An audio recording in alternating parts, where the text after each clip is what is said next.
Hello guys, welcome to Ben 10 What Ifs. So in this video, we will see what if Ben 10 unlock master control early.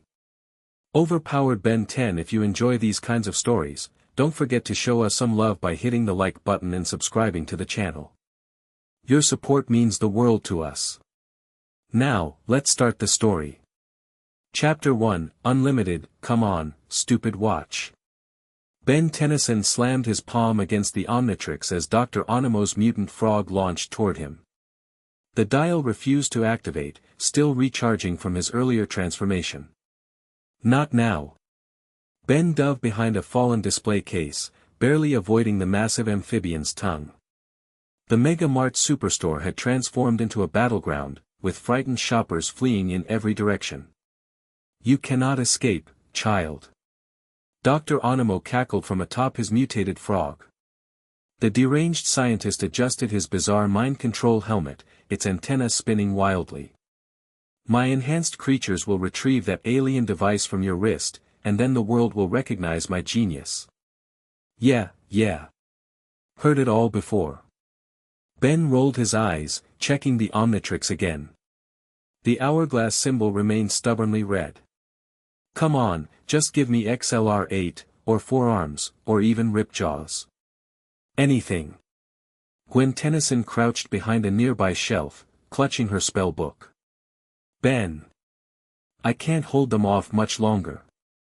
She ducked as a mutant parrot swooped overhead, its wingspan the size of a car and talons sharp as daggers.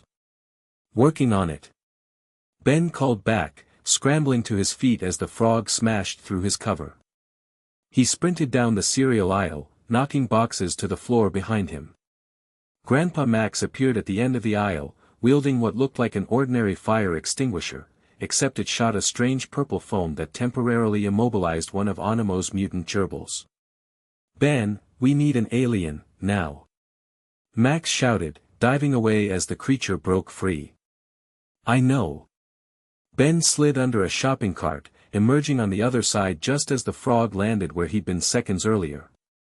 The impact sent shockwaves through the floor, knocking Ben off balance. He stumbled forward, tripping over debris. As he fell, Ben threw his arms out to catch himself. The Omnitrix struck the edge of a metal shelf at precisely the wrong, or perhaps right, angle. A sharp pain shot through his wrist. Ow! Ben winced. The Omnitrix sparked, its faceplate spinning rapidly. A sudden green glow enveloped the device, brighter than Ben had ever seen before. Access granted, master control unlocked, announced the Omnitrix in a synthesized voice Ben had never heard it use before. Master, what now? Ben stared at the device in confusion. The hourglass symbol had turned bright green, but something felt different. The transformation interface had changed, displaying alien silhouettes in a new configuration. No time to figure it out now. The mutant frog was bearing down on him again, its massive maw open wide. Going hero. Ben shouted instinctively, thinking of 4 arms. In an instant, without dialing, without slamming down the core, his body transformed directly into the 4-armed alien powerhouse. Whoa! That was fast. 4 arms grinned, flexing all 4 arms. No dial-up time. Sweet. With newfound confidence, 4 arms caught the frog's tongue as it shot toward him. Sorry, Froggy. Dinner's cancelled. He yanked hard, pulling the massive creature forward and off balance. Dr. Onimo tumbled from his perch, crashing into a display of canned goods. 4 arms lifted the mutant frog overhead and tossed it across the store, away from the remaining shoppers. I feel stronger than usual. Ben. The parrot. Gwen shouted, pointing upward. Without thinking, Ben willed himself to become Stinkfly, and instantly transformed, no button press required. The change happened mid-air as he shot sticky goop from his eye stalks, ensnaring the mutant bird. This is awesome. Ben as Stinkfly buzzed excitedly. No time limit either. I feel great. Dr. Onimo struggled to his feet, adjusting his damaged helmet. No. My pets. Attack him. The remaining mutant creatures, 2 gerbils and a hamster the size of a rhinoceros, charged toward Stinkfly. Let's try something else. Ben thought about Diamond Head and transformed immediately, landing with a crystalline thud. Oh man, this is so cool. He fired crystal shards that pinned the smaller mutants to the wall, then charged the hamster head-on. The collision sent the creature sliding backward across the polished floor. Diamond Head followed up with a series of crystal pillars that caged the oversized rodent. Impossible. Dr. Onimo screeched. You've never been able to change forms this quickly. New upgrade, Diamond Head smirked, forming his arm into a blade. With one clean swipe, he severed the antenna from Onimo's helmet. The device sparked and sputtered, causing the scientist to yank it off his head before it short-circuited. Instantly, the mutant animals began to shrink, returning to their normal sizes. No. My beautiful creations.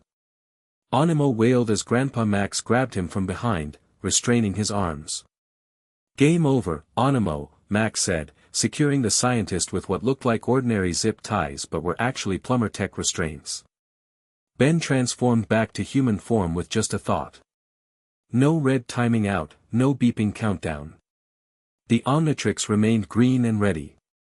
Ben, how did you do that? Gwen asked, approaching cautiously. You switched between aliens like 3 times in under a minute. I don't know. Ben examined the Omnitrix, noticing the interface looked different. When I hit the shelf, the watch said something about Master Control unlocked. Now I can just think about which alien I want to be, and boom. Instant transformation. Max finished handing Onimo over to the store security and hurried over, his expression concerned. Let me see that, Ben. Ben held out his wrist. It's not timing out, Grandpa. I don't feel tired at all. Max's eyebrows furrowed as he examined the device. This isn't good. What do you mean? This is amazing. Ben pulled his arm back, grinning.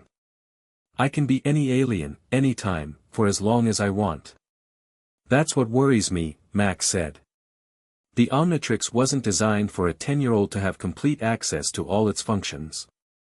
But I handled Onimo just fine, Ben protested. Better than fine. It was easy. Gwen crossed her arms. Great. As if your head wasn't big enough already. You're just jealous, Ben stuck out his tongue. Let's discuss this in the rust bucket, Max said firmly, guiding both kids toward the exit as police and animal control officers entered to clean up the mess. Away from prying eyes. So what exactly is Master Control? Ben asked once they were safely inside their RV. He was fidgeting with the Omnitrix, cycling through holographic alien displays just by thinking about them. Max sat heavily in the driver's seat, turning to face Ben. The Omnitrix is the most powerful device in the universe, Ben. It contains the DNA of thousands of alien species, not just the 10 you've been using. Thousands? Ben's eyes widened. You mean I could turn into 1,000 different aliens now? Potentially, Max nodded. Master Control unlocks the Omnitrix's full capabilities, no time limits, instant transformations, and access to the entire genetic database. Sweet. Ben pumped his fist. Not sweet, Gwen countered from the table where she was cleaning up her spell book. That's like giving a toddler the launch codes to nuclear missiles. Hey. I'm not a toddler, Ben protested. And I just saved everyone from Onimo's mutant zoo, remember? Gwen's right to be concerned, Max said, his tone serious. With Master Control, you have more power at your fingertips than most advanced civilizations. Power that others would kill to possess. Ben sobered slightly. Like Vilgax. Especially Vilgax, Max confirmed. But he's not the only one. There are bounty hunters, power-hungry aliens, and organizations across the galaxy that would do anything to get the Omnitrix, especially one with Master Control unlocked. So what do we do? Ben asked, suddenly less enthusiastic. I don't even know how I turned it on, so I don't know how to turn it off. Max rubbed his chin thoughtfully. For now, we need to be extra careful. I'll reach out to some old plumber contacts, see if they have any information that might help. Until then, Gwen added with a smirk, try not to turn into wild mutt during dinner again. Master control or not, your table manners are still terrible. Ben stuck out his tongue, but his mind was racing with possibilities. Thousands of aliens. No time limits. This was going to be the best summer ever. The following morning, Ben woke up before everyone else, unusual for him, but he'd been too excited to sleep much. He slipped out of the rust bucket while Grandpa Max and Gwen were still snoring. The campground was quiet, morning dew coating the grass. Ben glanced around to make sure no one was watching, then grinned at the Omnitrix. Let's see what else you can do, he whispered. Ben thought about Heat Blast, and instantly his body erupted in flames, transforming into the fiery alien. Yes. Still working. He shot small fireballs at a nearby puddle, watching the water sizzle and steam. Then he thought about XLR-8 and transformed in a flash of green light. Oh yeah. XLR-8 took off, racing around the campground at supersonic speeds. The world blurred around him as he ran, the feeling of pure speed exhilarating. 5 laps around the entire campsite took less than 3 seconds. XLR-8 skidded to a halt, not even breathing hard. No time limit means no running out of energy mid-fight. Ben switched to Stinkfly, buzzing up through the trees to get an aerial view of the campground. Then rip jaws for a quick dip in the lake. Then upgrade, merging with a parked car just to see what it felt like to enhance its systems. Each transformation was instant, effortless, and came with none of the usual Omnitrix limitations. No countdown, no recharge period. Incredible. Ben switched back to human form as he jogged back toward the rust bucket. I could get used to this. Gwen was waiting outside, arms crossed. Where have you been? Grandpa's making breakfast. Just testing out the master control, Ben grinned. You should see how fast I can switch forms now. It's like, yeah, you're super amazing, Gwen rolled her eyes. Just be careful, doofus. We don't know if the Omnitrix is supposed to be used that way. Relax, I'm being responsible, Ben protested. The smell of something burning wafted from the RV, followed by Max's voice, who's ready for my famous deep-fried mealworm pancakes. Ben and Gwen exchanged horrified glances. Race you to the camp store for real food? Ben suggested, already reaching for the Omnitrix. Gwen grabbed his arm. No aliens for breakfast runs. You're going to expose yourself to the whole campground. Fine, Ben sighed dramatically. We'll walk like normal boring humans. As they headed toward the camp store, Ben couldn't help but notice how differently the Omnitrix felt on his wrist. It seemed more integrated somehow, more a part of him than just a device strapped to his arm. So, Gwen said as they walked, hypothetically speaking, how many new aliens do you think you can turn into now? Despite their bickering, Ben could tell she was genuinely curious. Grandpa said thousands, Ben replied, excitement creeping back into his voice. I haven't figured out how to see all the options yet, but last night I discovered I could turn into aliens I've never used before. Like what? There was this one that looked like a giant eyeball with bat wings. And another one made of some kind of living sound waves. I didn't stay transformed long enough to figure out their powers. Gwen considered this. You should probably learn what they can do before you need them in a fight. That's actually, not a bad idea, Ben admitted. Don't sound so surprised, Gwen huffed. One of us has to be the smart one. The camp store was just opening as they arrived. As Ben reached for the door, a scream cut through the morning air, coming from the direction of the lake. Ben and Gwen exchanged looks. Hero time? Gwen asked. Ben was already running toward the commotion. Hero time. The scene at the lake was chaotic. Campers fled in all directions as three figures performed gravity-defying acrobatic feats, terrorizing the beach area. The circus freaks, Ben recognized them immediately. Thumbskull, the muscular giant with the intelligence of a rock, Frightwig, with her prehensile hair, and Acid Breath, whose name was self-explanatory. "Hand over your valuables." Frightwig commanded, her hair tendrils snapping out to snatch a woman's purse. "Doesn't the circus usually wait until after the show to take people's money?" Ben called out, stepping forward. The three villains turned toward him. "Well, if it isn't the Tennyson kid," Acid Breath sneered. "Heard you've been causing trouble for our boss." "Zomboso?" Ben raised an eyebrow. "That creepy clown still sore about me busting up his soul-sucking machine. He's got a new operation now," Frightwig grinned wickedly. "And we're just collecting donations."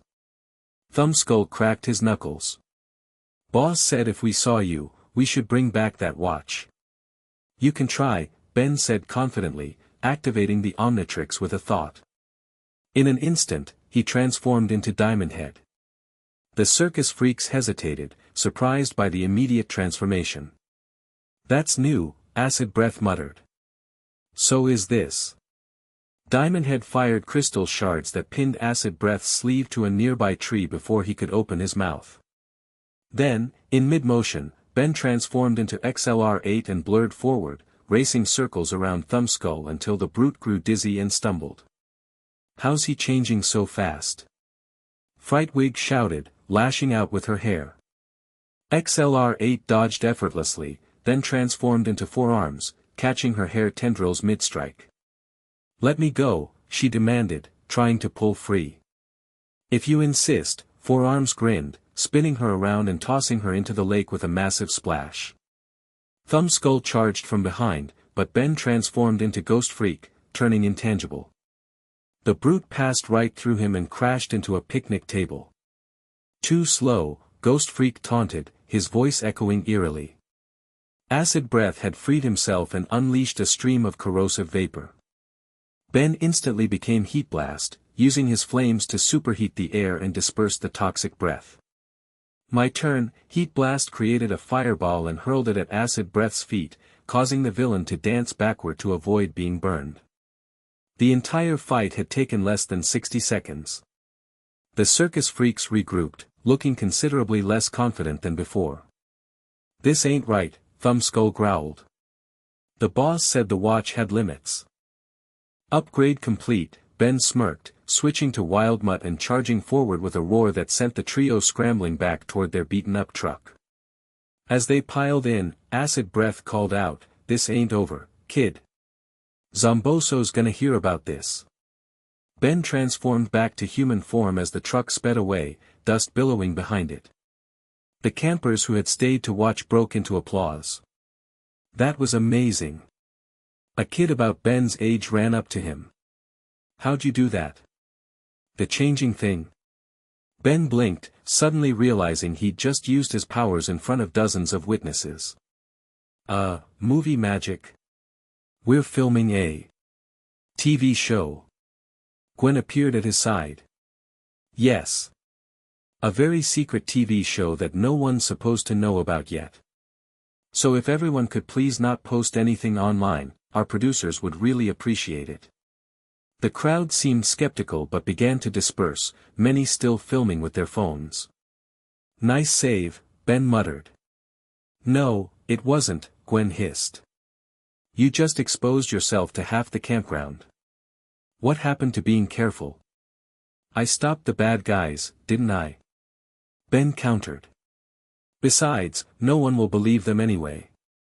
They'll think it was some publicity stunt." "I hope you're right," Gwen sighed.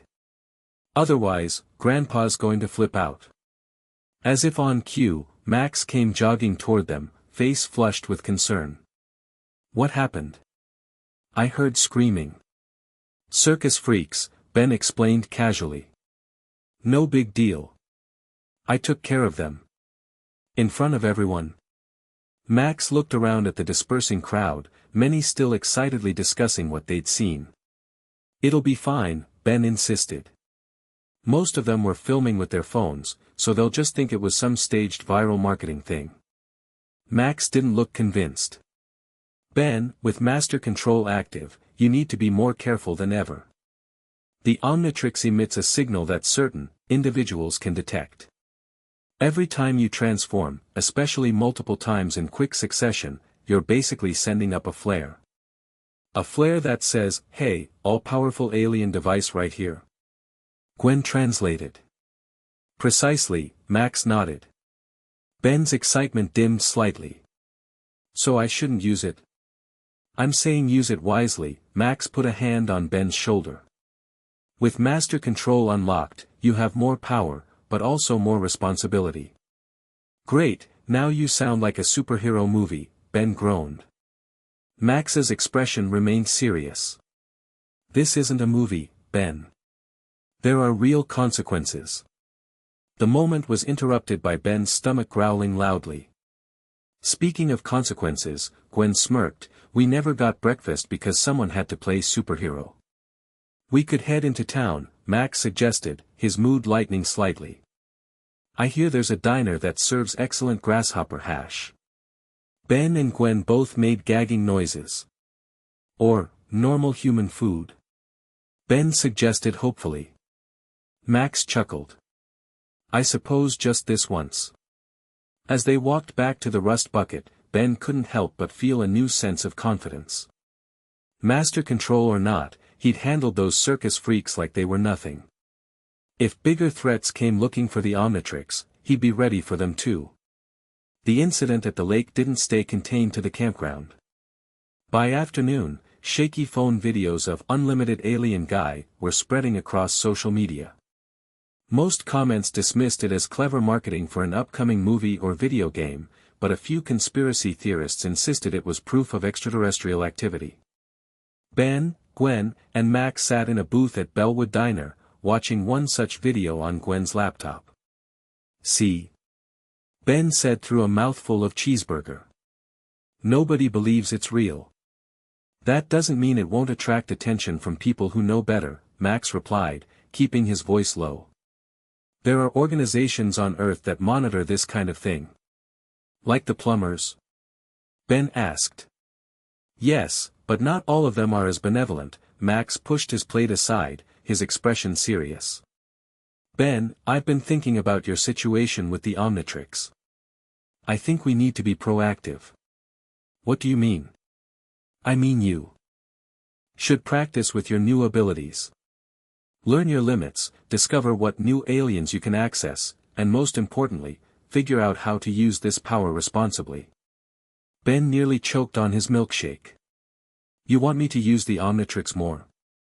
But I thought you were worried about the signal thing. I am, Max nodded. But it's better you learn in controlled situations than in the middle of a crisis. Besides, now that Master Control is unlocked, we need to understand exactly what we're dealing with. Sounds like Grandpa's setting up training sessions, Gwen teased. No more lazy summer vacation for you. As if fighting bad guys was lazy, Ben rolled his eyes. Speaking of which, Max nodded toward the television mounted in the corner of the diner. The local news was showing footage of a bank robbery in progress downtown. 3 masked men with high-tech weapons were holding customers hostage while police surrounded the building. That's only a few blocks from here, Gwen noted. Ben was already sliding out of the booth, excitement written across his face. Ben, Max cautioned, if you're going to do this, be smart. Get in, help, and get out. No showing off. Got it, Ben nodded seriously. Quick and clean, no scene stealing. And maybe try using aliens people haven't seen before, Gwen suggested. Less connection to the lake videos that way. Smart thinking, Ben admitted, then lowered his voice. I need a distraction to slip out. Max nodded, then suddenly stood up, pointing at the ceiling. Is that a wasp nest? As diners looked up in alarm, Ben slipped out the side exit. Once outside, he ducked into an alley, checking that no one was watching. Alright, new alien time. Let's see what else this watch can do. Ben concentrated, cycling through mental images of unfamiliar aliens. One caught his attention, humanoid but with features that seemed almost ghostly. Not Ghost Freak, but something else. Here goes nothing, he thought, focusing on the new form. The transformation was instant. Ben's body became ethereal, wrapped in what looked like black and white bandages. His head transformed into a tall, horn-like shape. Whoa, Ben examined his new hands, which crackled with green energy. What do you do? He pointed at a trash can, and instinctively released a beam of energy. The can didn't explode or melt, instead, it seemed to break apart into its component parts, disassembling itself screw by screw. Awesome! I can take things apart. He focused again, and the trash can reassembled itself. And put them back together. I'll call this guy Snare-O. The bank was 2 blocks away. Ben found that in this form, he could stretch and extend his bandage-like appendages to swing between buildings, moving quickly through the city without being immediately noticeable. At the bank, the situation had escalated. One robber stood at the entrance, firing warning shots from what looked like a laser rifle to keep police at bay. The weapon's design wasn't like anything manufactured on Earth. Alien tech, Ben muttered. Time to show them what real alien power looks like. He focused, switching to a different new form he'd glimpsed in the Omnitrix. This transformation turned him into a small, frog-like alien with large eyes and a green jumpsuit. Not very impressive, Ben examined his diminutive form. What can you do, little guy? A strange sensation filled his mind, as if he could perceive the fundamental particles of everything around him. The robber's weapon, the bank's security system, even the molecular structure of the building itself. I think I'll call you Gray Matter, Ben grinned, suddenly understanding this alien's incredible intelligence. Gray Matter scurried unnoticed through a drainage pipe into the bank. Inside, the other 2 robbers were loading cash into duffel bags while keeping guns trained on the hostages. This is taking too long, one robber growled, his voice distorted by his mask. The cops will bring in SWAT soon. Relax, the other replied, tapping the alien weapon. Nothing they have can stand up to these beauties. Gray Matter analyzed the weapons from his hiding spot. Interesting design. Fusion-powered plasma dischargers with modified Tekadon targeting systems. Powerful but unstable, especially around electromagnetic interference. An idea formed in his hyper-intelligent mind. Gray Matter scurried to an electrical panel, quickly rewiring it to create a localized EMP burst. This should disable their weapons without harming anyone, he muttered, making the final connections. With a soft buzz, the lights flickered momentarily. The robber's weapons sparked and shut down. What the? One robber smacked his gun, confused. That was Ben's cue to change forms again. This time he became a new crystalline alien, similar to Diamond Head but with a more jagged, multicolored appearance. Let's call you Chromastone, Ben decided, stepping into view. What the hell is that? A robber backed away, pointing his useless weapon. Your worst nightmare, Chromastone replied, absorbing the fluorescent lighting from overhead and channeling it into a rainbow-colored energy beam that knocked both robbers off their feet. The 3rd robber came running in from the entrance, having heard the commotion. What's going? He stopped short at the sight of Chromastone. Your friends dropped something, Chromastone quipped, picking up the duffel bags of cash and setting them on the counter. I think it belongs to the bank. The robber reached for something in his pocket, a small spherical device that Ben didn't recognize. Everyone down. Ben shouted, instinctively transforming into a massive, hulking alien with rocky skin and a fiery core. Let's call you NRG. The robber threw the device, which exploded in a flash of blinding light. When the light faded, the robbers were gone, teleported away. Teleportation tech. Ben as NRG mused. Definitely not standard bank robber equipment. The hostages were staring at him in fear and awe. NRG's appearance was intimidating, to say the least. You're all safe now," Ben tried to sound reassuring, but NRG's voice came out as a deep, Russian-accented rumble. "The bad guys are gone." Police began cautiously entering the bank, weapons trained on him. "Hands in the air," an officer commanded. "Right, time to go," Ben thought, transforming into XLR-8 and zooming past the officers in a blur, exiting the bank before anyone could react. He didn't slow down until he was several blocks away, ducking into another alley to transform back to human form. That was epic. Ben pumped his fist, adrenaline still coursing through him. "I've got access to so many new aliens." As he made his way back to the diner, Ben couldn't help but notice people glued to their phones, already sharing news about the mystery alien heroes at the bank. No one connected him to the incident, but the sightings were creating buzz. Back at the diner, Gwen and Max were waiting outside by the rust bucket. "Mission accomplished?" Max asked quietly. "Totally," Ben grinned. "And I tried out 3 new aliens I've never used before. There was this mummy one that could take things apart, and a super smart frog guy, and, let's continue this conversation on the road," Max suggested, noting the curious glances from passers-by. Once they were driving, Ben excitedly recounted his adventure, describing each new alien in detail. "The gray matter species are called Galvans," Max explained. "Brilliant scientists and engineers. One of them created the Omnitrix." "Whoa, seriously?" Ben's eyes widened. "No wonder I suddenly felt like a genius."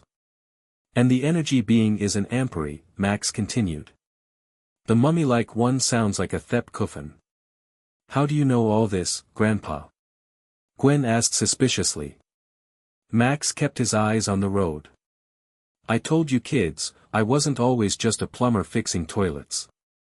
"Right, you were a space plumber," Ben rolled his eyes. "With alien toilets." Max chuckled. "Something like that. The point is, Ben, you're discovering that the Omnitrix contains far more than just the original 10 aliens you've been using. With Master Control, you have access to thousands of species. This is going to be the best summer ever," Ben declared. "If we survive it," Gwen muttered. That night, camped in a clearing outside Bellwood, Ben sat by the campfire experimenting with new alien forms while Max tinkered with some strange device inside the rust bucket. "What about this one?" Ben transformed into a small, squirrel-like alien with huge teeth. Gwen looked up from her spell book. "You look like a deranged chipmunk." "I think he's called an upchuck," Ben replied, feeling instinctive knowledge about the form. "Watch this." He extended 3 long tongues that grabbed a log from the firewood pile, swallowed it whole, and then spat it back out as a glowing energy ball that exploded against a nearby boulder. "Gross but effective," Gwen admitted. "I know, right?" Ben transformed back to human. "I've counted 12 new aliens I can turn into that I never knew about before. And that's just scratching the surface." "Just be careful," Gwen warned. "We still don't know the downsides of using master control." "Why does there have to be a downside? Maybe it's just awesome with no strings attached." Before Gwen could respond, a brilliant flash of light illuminated the clearing as something streaked across the sky, impacting in the forest about a mile away. "Shooting star," Ben suggested. Max emerged from the rust bucket, a handheld scanner in his grip. "Not likely. That trajectory was controlled, not natural." "A spacecraft?" Gwen stood, closing her book. Only one way to find out. Ben was already activating the Omnitrix, transforming into Stinkfly. "I'll do a quick recon." "Ben, wait," Max started, but the insectoid alien had already taken flight, buzzing toward the impact site. From the air, Ben could see the crash had left a smoking trail through the forest canopy. At its end glowed the unmistakable outline of a metallic pod, partially embedded in the earth. Stinkfly landed in a nearby tree, observing from a safe distance as the pod's surface hissed and a section slid open. From inside emerged a crystalline being, similar to Diamond Head but more refined in appearance, with a sharper, more sophisticated armor design. A Petrosapien? Ben murmured, recognizing the species. Like Diamond Head? The crystal alien surveyed its surroundings, then raised an arm. A holographic display projected from its wrist, showing a pulsing dot that Ben realized with a start must represent the Omnitrix. The alien began moving in his direction, scanning methodically. Time for some answers, Ben thought, transforming into Diamond Head and dropping from the tree to land directly in the alien's path. The newcomer stopped, clearly surprised to see another Petrosapien. "Who are you?" Ben demanded. "Why are you tracking the Omnitrix?" The alien studied him carefully. "You are not Petrosapien. You are human, wielding the Omnitrix." His voice was deep and resonant, like crystals chiming. "I am Tetrax Shard, retrieval specialist." Retrieval? Ben's crystal hands clenched into fists. "You're here to take the Omnitrix." "Not to take," Tetrax clarified. "To investigate. The device has begun emitting a signal pattern consistent with master control activation." This was unexpected. "Yeah, well, things change," Ben replied defensively. "Look, I'm using it responsibly. Mostly. So there's no need for any retrieving." Tetrax studied him. "You are Benjamin Tennyson. Your reputation precedes you." "I have a reputation." Ben couldn't help feeling a little proud. "Indeed. The human child who defeated Vilgax and prevented multiple incursions. Your actions have not gone unnoticed by certain, interested parties." "Like who?" Tetrax's crystalline features were difficult to read, but his tone became more serious. "Like those who would pay handsomely for the Omnitrix, or for the one wielding it. The master control signal has amplified your visibility across several sectors. Bounty hunters and collectors will be drawn to Earth." Ben swallowed hard. "So I'm like a beacon now?" "Precisely." Tetrax nodded. "I came to assess the situation before others arrive. My employer wishes to ensure the Omnitrix remains secure." "And who's your employer?" Ben asked suspiciously. Before Tetrax could answer, the sound of branches breaking announced Grandpa Max's arrival. He emerged from the underbrush, wielding what looked like a modified flare gun. "Step away from my grandson," Max commanded, his voice carrying an authority Ben rarely heard. Tetrax turned slowly. "Maxwell Tennyson. The legendary plumber. This explains much about the boy's competence." Max lowered his weapon slightly, recognition dawning. "Tetrax Shard. I thought you'd retired from bounty hunting after the Petrosapien genocide." "Genocide?" Ben looked between them. "What's he talking about?" Tetrax's posture stiffened. "My homeworld was destroyed. I now work as a freelance enforcer for those with aligned interests." "Which means what, exactly?" Max pressed. "It means I'm here to warn you," Tetrax replied. "The boy has activated master control. The signal is detectable across 17 sectors. Bounty hunters are already mobilizing." "I figured as much," Max sighed. "How long do we have?" "Days. Perhaps less." Tetrax gestured toward the sky. "I detected 6 distinct pursuit signatures in this system as I approached." Ben transformed back to human form, the gravity of the situation finally hitting him. "So basically, I've painted a target on Earth." "Not intentionally," Tetrax acknowledged, "but effectively, yes." "Can't I just turn off master control?" Ben asked, examining the Omnitrix. "If you knew how you activated it, perhaps," Tetrax replied. "But the process usually requires specific authorization codes." "Great," Ben groaned. Max put a hand on Ben's shoulder. "We'll figure this out, Ben. For now, we should head back to camp and prepare. If bounty hunters are coming, we need to be ready." As they turned to leave, Tetrax called after them. Tennyson. Ben looked back. You've handled the Omnitrix well so far, the Petrosapien said. Don't let the power of master control corrupt that judgment. It has happened to others before you. What happened to them? Ben asked. Tetrax's crystal face darkened. Nothing pleasant. Back at camp, Max immediately set to work reinforcing the Rust Bucket's defenses while explaining the situation to Gwen.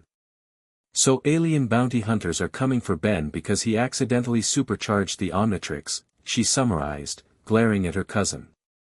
Why am I not surprised? Hey, it's not like I did it on purpose, Ben protested.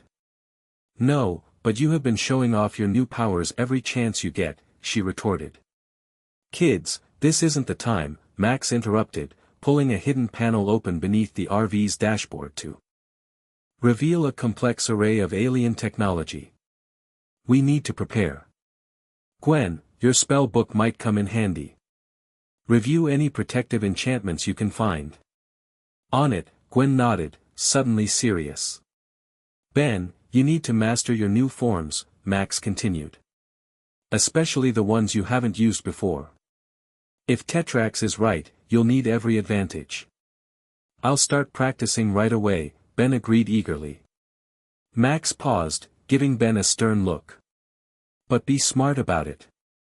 No unnecessary transformations. Each one sends out that signal Tetrax mentioned. Got it. Stealth mode activated, Ben made a zipping motion across his lips. As the night deepened, the forest grew unnaturally quiet. Even the insects seemed to sense something was wrong. Ben sat cross-legged near the fire, mentally cycling through alien forms without actually transforming. I can feel them, he said suddenly. Feel what? Gwen looked up from her spell book. All the aliens in the Omnitrix, Ben explained, his eyes closed in concentration. It's like, they're all right there at my fingertips. I just have to think about what I need, and the right one appears. Fascinating, Max emerged from the rust bucket, wiping grease from his hands. The Omnitrix is responding to your mental patterns more directly with master control active. A twig snapped in the darkness beyond their campsite. All three froze, listening intently. Could be an animal, Gwen whispered. Another snap, closer this time, followed by a metallic clicking sound definitely not made by any earth creature. Or not, Ben stood slowly, eyes fixed on the darkness between the trees. A mechanical voice broke the silence. Target confirmed. Omnitrix energy signature detected. Initiating retrieval protocol. From the shadows emerged a robotic figure, humanoid but clearly alien in design, with multiple arms ending in various tools and weapons. 6-6, Max identified it grimly. Sotaragian bounty hunter. Nasty piece of work. The robot chittered in its incomprehensible language, aiming a wrist-mounted blaster at Ben. I got this, Ben reached for the Omnitrix out of habit, though he no longer needed to touch it. In a flash, he transformed into Diamond Head. Let's see how your blasters handle crystal. 6-6 fired a barrage of energy bolts that Ben deflected with crystalline shields. As the bounty hunter adjusted his aim, Ben transformed mid-dodge into a new alien form, a speed-oriented being that resembled a velociraptor with wheels instead of feet. XLR-8 with an upgrade? Let's call you Fast Track. Ben accelerated, moving so quickly that 6-6's targeting systems couldn't keep up. The bounty hunter switched tactics, deploying a net of energy that expanded to cover a wide area. Ben transformed again, this time into an electrical alien composed of living circuitry. Buzz shock. The net passed harmlessly through his energized form.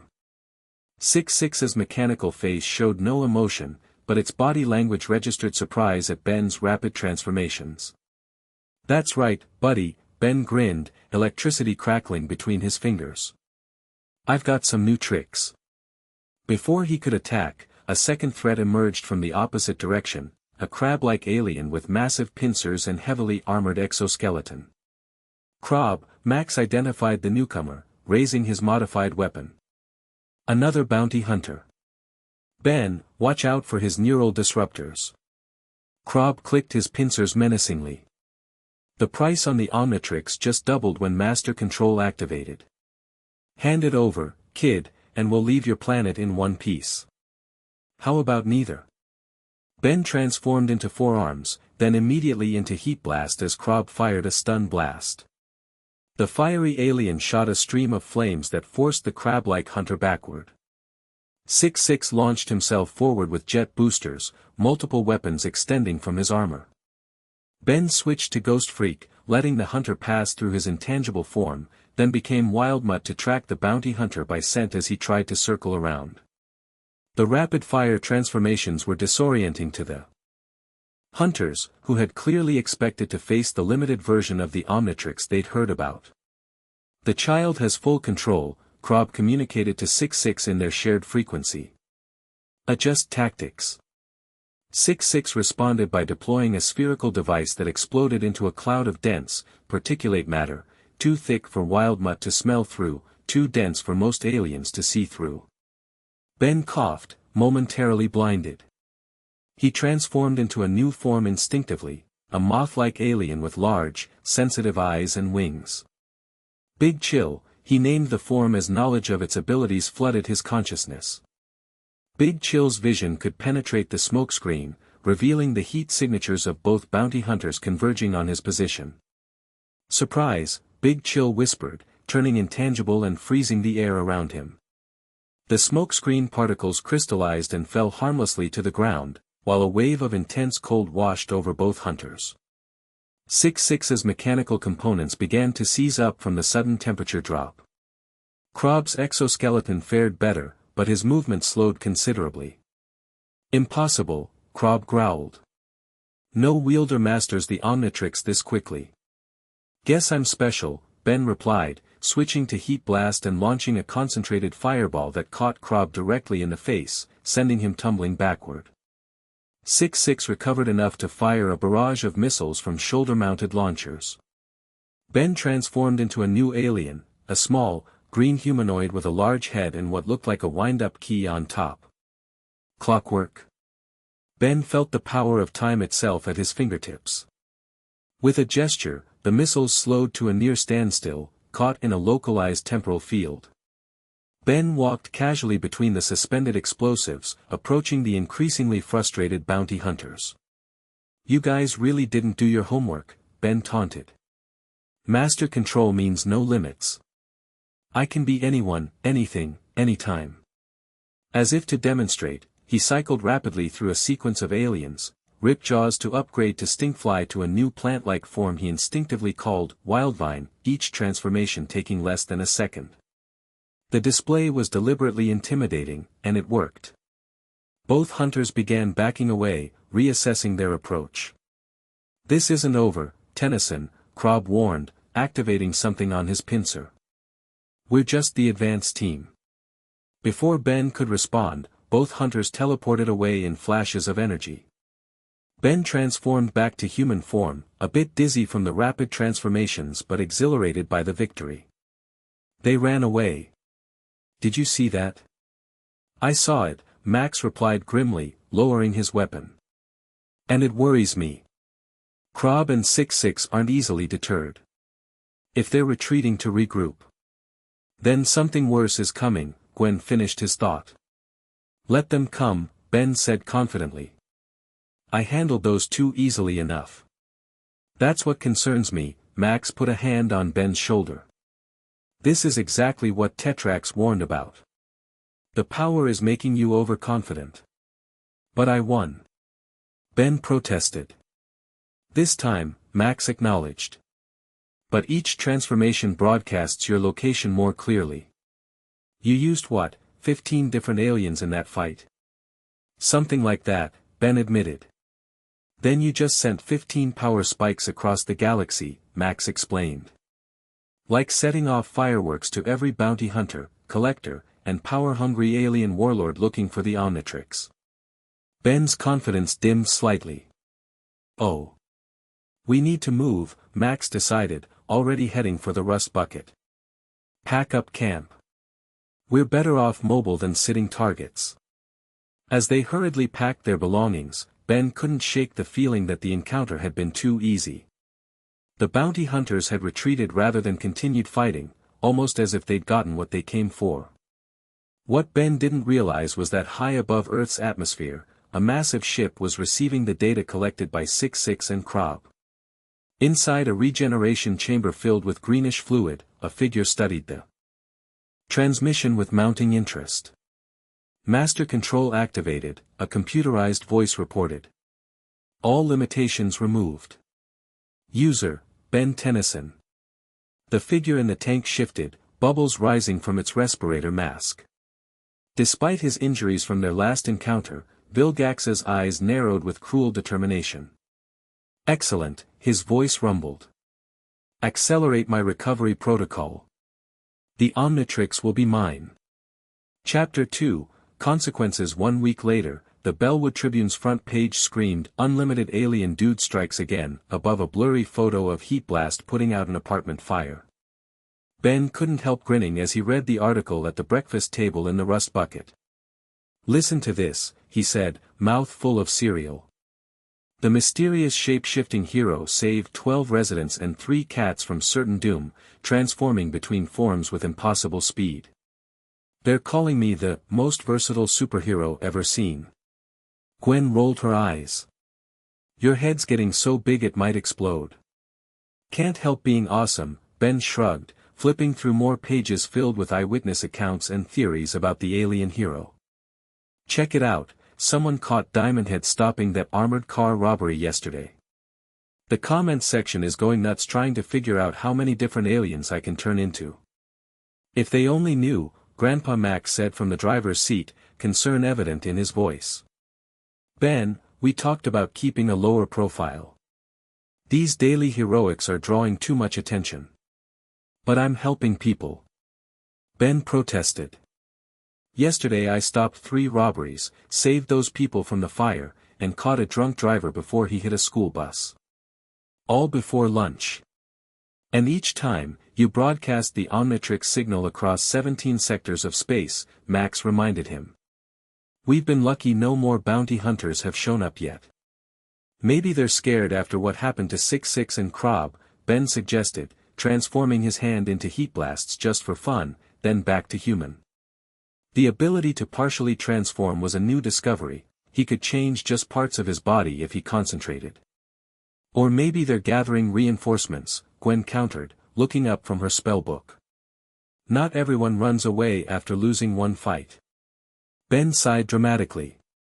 "Come on, it's been a week with no alien attacks. Maybe they got the message that the Omnitrix is off limits." Max pulled the rust bucket into a parking spot near Bellwood Park. "We're stopping here for supplies.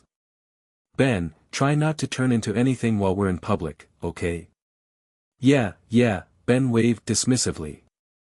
As they exited the RV, Ben noticed a crowd gathered around the park's basketball courts. Curious, he wandered over despite Gwen's eye rolling. The spectators were watching an intense one-on-one game. A scrawny boy with dark hair was absolutely schooling a much larger team, moving with impossible speed and agility. As Ben pushed through the crowd for a better look, the dark-haired kid executed a perfect between-the-legs dribble, spun around his opponent, and slammed the ball through the hoop with enough force to bend the rim. "Game over," the winner announced, smirking as money changed hands among spectators who'd been betting on the outcome. "That's not human," Ben muttered, watching the kid collect his winnings. As if hearing him, the boy's head snapped up, dark eyes locking onto Ben's green ones. Something like recognition flickered across his face before he pocketed the cash and shouldered past the crowd. Ben felt a weird tingling from the Omnitrix. Something about that kid wasn't right. "Hey, wait up!" Ben called, jogging after him. The dark-haired boy turned, eyebrow raised. "What do you want?"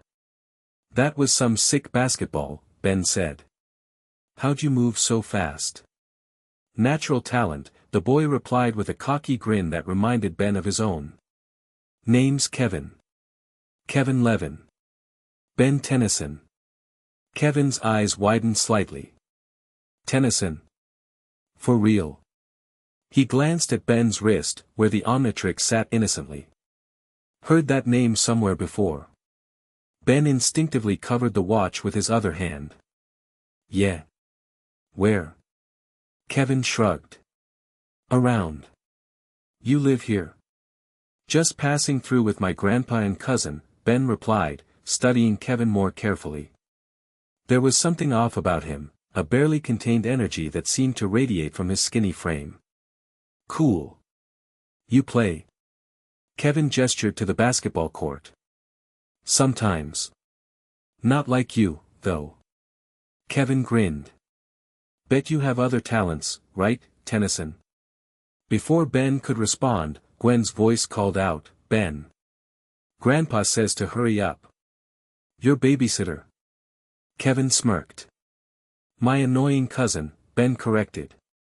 I should go. Sure thing, Kevin nodded, then casually added, maybe I'll see you around. Especially if there's any more alien activity. Ben froze. What do you mean? Kevin's smirk widened. Just saying, this town's gotten interesting lately. All these weird heroes showing up. He turned to leave, then called over his shoulder, later, Tennyson. Ben watched him go, the Omnitrix tingling again on his wrist. That definitely wasn't a normal kid. So he just walked up to you and basically hinted he knows about the Omnitrix? Gwen asked as they helped Max load supplies into the rust bucket. Not exactly, Ben replied, passing her a grocery bag. But he definitely knew something. And there was something weird about him, like he had powers or something. Another kid with powers, Gwen mused. Maybe he's an alien. The Omnitrix didn't react like that, Ben shook his head. More like it recognized something familiar about him. Max emerged from the RV, expression serious. What did you say his name was? Kevin Levin, Ben repeated. Skinny kid, dark hair, major attitude problem. Max's brow furrowed. I've heard reports about someone matching that description from plumber contacts. A runaway with unusual abilities, electrical absorption and conduction. He's been causing blackouts in cities up and down the coast. Electrical powers. Ben perked up. That explains how he moved so fast in basketball. He's supercharging his muscles or something. He's also dangerous, Max warned. Suspected of several robberies and assaults. If he's in Bellwood and interested in you, it's not a coincidence. Maybe I should talk to him again, Ben suggested. Find out what he wants. Absolutely not, Max replied firmly. We need to keep moving. If he knows about the Omnitrix, then he's just one more person in this town who's seen me use it, Ben interrupted. Half of Bellwood has camera footage of me as different aliens by now. Which is exactly the problem, Gwen pointed out. Your unlimited alien dude publicity tour has painted a giant target on us. Ben was about to retort when a familiar voice spoke from behind them. She's not wrong, Tennyson. All three spun around to find Kevin Levin leaning against a nearby tree, arms crossed. How long have you been there? Ben demanded. Long enough, Kevin smirked, pushing off the tree and approaching. So it's true. You're the shapeshifter everyone's talking about. Max stepped protectively in front of Ben. What do you want with my grandson? Kevin raised his hands in mock surrender. Chill, Gramps. Just making conversation with a fellow freak. Electricity suddenly crackled between his fingers. See? We've got stuff in common. You're an electric alien. Ben asked, peering around Max. Nah, pure human, Kevin replied. Just, different. I can absorb and channel energy. Any kind, electrical, kinetic, whatever. He demonstrated by touching a nearby lamppost, visibly drawing power from it until the bulb went dark. Pretty cool, right? Despite himself, Ben was impressed. That is cool. But why are you following me? Because you're all over the news, dumbass, Kevin laughed. Every powered person and alien hunter in the state is talking about the kid who can turn into dozens of different aliens. I wanted to see if the rumors were true. He nodded at the Omnitrix. That's it, right? The thing that lets you transform. Ben hesitated, then nodded. It's called the Omnitrix. Ben. Gwen hissed. What? He already knows, Ben shrugged. Besides, he showed me his powers. Kevin grinned. Exactly. Just two powered-up kids comparing notes. He turned to Max, no offense, Gramps, but this conversation would go easier without the adult supervision. Max's expression remained stern. Not happening. Ben, get in the rust bucket. We're leaving. Kevin's friendly demeanor slipped for a moment, something darker flashing in his eyes. Then he shrugged. Whatever. But hey, Tennyson, if you want to hang with someone who gets what it's like to be different, I'm staying at the abandoned subway station on Mercer Street. He's not interested, Max stated firmly. As they climbed into the rust bucket, Ben glanced back to see Kevin watching them, his expression unreadable. The Omnitrix tingled again on his wrist. That night, parked at a new campsite outside town, Ben couldn't sleep. Kevin's words kept echoing in his head, someone who gets what it's like to be different. For all his newfound fame as unlimited alien dude, Ben still felt isolated. Nobody knew it was him behind the transformations. Nobody understood what it was like to have these powers, to feel the rush of becoming something more than human. Nobody except maybe Kevin Levin. Ben glanced at the rust bucket's clock, 1:37 a.m. Gwen and Grandpa Max were sound asleep. He could be at the abandoned subway station and back before they woke up. Just to talk, Ben justified to himself as he quietly slipped out of the RV. Once at a safe distance, he transformed into XLR-8 and sped toward Bellwood. The abandoned Mercer Street station wasn't hard to find. Condemned decades ago when the subway line changed, its entrance was chained shut with "No trespassing" signs posted everywhere. Ben transformed into Ghost Freak long enough to phase through the barriers, then back to human form as he descended the crumbling stairs. Hello, his voice echoed in the darkness. Kevin. It's Ben. Suddenly the old subway lights flickered on, illuminating the platform where Kevin sat on a makeshift bed surrounded by stolen electronics, food wrappers, and various mechanical parts. Knew you'd come, Kevin grinned, absorbing electricity from a car battery beside him. Curious cat couldn't stay away.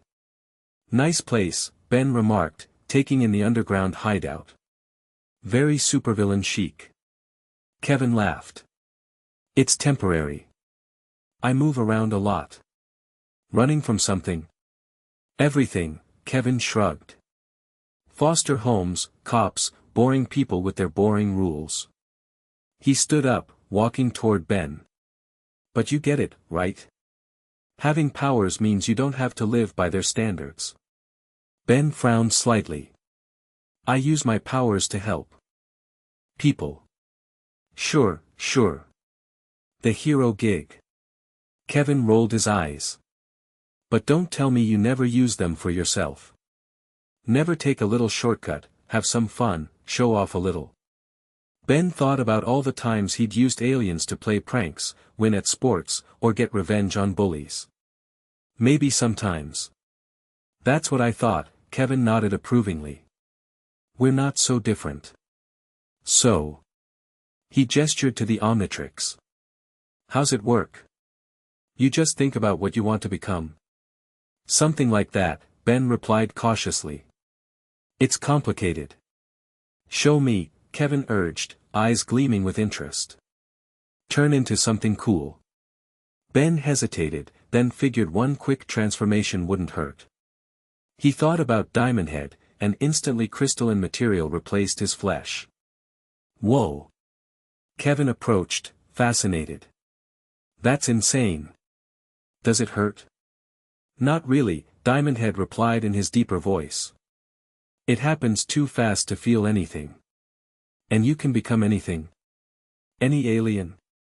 Thousands of them, Ben confirmed, transforming back to human form. I've only tried a few dozen so far. Kevin whistled appreciatively. That's some serious power, Tennyson. No wonder everyone's talking about you. He sat on a broken vending machine. So what's the catch? There's always a catch with cool stuff. Ben considered lying, but something about Kevin made him want to be honest. The Omnitrix is valuable. Like, intergalactically valuable. Aliens keep showing up trying to take it. And you fight them off with your transformations, Kevin nodded. That's why you keep switching forms in the videos, you're adapting to different enemies. Exactly. Ben said, surprised by how quickly Kevin understood. Most people just think I'm showing off, but each alien has different strengths and weaknesses. Strategic, Kevin grinned. I like it. So which one's your favorite? For the next hour, they swapped stories, Ben describing his adventures with different alien forms while Kevin explained how he discovered his absorption powers after a painful childhood being treated as a freak. Foster parents called me a monster when I accidentally short-circuited the whole block, Kevin explained bitterly. Been on my own ever since. Better that way. That's rough, Ben said, genuinely sympathetic. My parents don't know about the Omnitrix. Only Grandpa and Gwen. The old man seems pretty protective, Kevin observed. What's his deal anyway? He doesn't act like a normal grandpa. Ben hesitated, unsure how much to reveal. He knows stuff. About aliens and the Omnitrix. He used to be part of this organization called the Plumbers. The Toilet Fixers. Kevin raised an eyebrow. No, like, space plumbers, Ben explained, realizing how ridiculous it sounded. They dealt with alien stuff on Earth. Grandpa Max was one of them. Interesting, Kevin mused. So he's got connections. Useful. Ben checked his watch, alarmed to see it was nearly 3 a.m. I should get back before they wake up and freak out. Sure thing, Kevin stood. But hey, we should team up sometime. Your transformations, my energy powers, we could be unstoppable. Team up how? Kevin shrugged casually. I dunno. Fight crime. Have some fun. Whatever. Think about it. Ben transformed into XLR-8. I will. See you around, Kevin. As he sped away, Ben missed the calculating look that replaced Kevin's friendly smile, a look that focused hungrily on the Omnitrix until long after Ben had disappeared. You did what? Gwen's shriek the next morning made Ben wince as he confessed his midnight excursion. I just talked to him, Ben defended, keeping his voice low so Grandpa Max wouldn't overhear from outside where he was working on the rust bucket's engine. He's not so bad. Just a kid with powers who's had a rough life. A kid with powers, a criminal record, and an unhealthy interest in the most powerful device in the universe, Gwen countered. Did you give him our social security numbers too, or just the location of our campsite? Very funny, Ben rolled his eyes. I didn't tell him anything important. We just talked about having powers and stuff. And I'm sure you were super careful not to mention anything about master control or your new aliens. Gwen's sarcasm was palpable. Ben's silence was damning. Ben, she groaned. Grandpa Max specifically told you to stay away from him. I know, Ben sighed. But it's nice having someone else who gets it. Someone my age who has powers too. Gwen's expression softened slightly. I get that. But Kevin gives me major creep vibes. Just, be careful, okay? Before Ben could respond, Max entered the rust bucket, wiping grease from his hands. Engines tuned up. We should be ready to, he paused, noticing the tension between the cousins. What's going on? Nothing, they answered in unison, too quickly. Max narrowed his eyes. Ben. Gwen. Gwen glanced at Ben, then sighed. Doofus here snuck out last night to hang out with Kevin Levin. You did what? Max's expression darkened. Ben, I specifically told you to stay away from him. I know, but, no buts, Max cut him off. That boy is dangerous. The plumbers have a file on him a mile long: property damage, theft, assault. He's unstable. He's just misunderstood, Ben argued. No one's ever given him a chance. Max shook his head. This isn't a stray puppy, Ben. Kevin Levin has hurt people with his powers. He can't be trusted. You don't even know him. Ben stood up, frustration boiling over.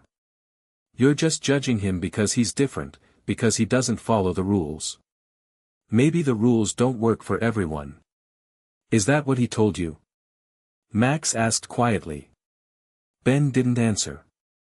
Ben, I understand wanting to connect with someone who has abilities like you do, Max's tone softened. But Kevin's history suggests he sees his powers as a means to take what he wants, not to help others. People can change, Ben insisted stubbornly. Maybe he just needs a friend who understands. Or maybe he sees you as a way to get something he wants, Gwen suggested. Ben scowled. Thanks for the vote of confidence. That's enough, Max said firmly. We're leaving Bellwood today. I've heard rumors of more bounty hunters heading this way, and your unlimited alien dude activities have made tracking us too easy. But, no arguments, Max's tone left no room for discussion. Pack your things.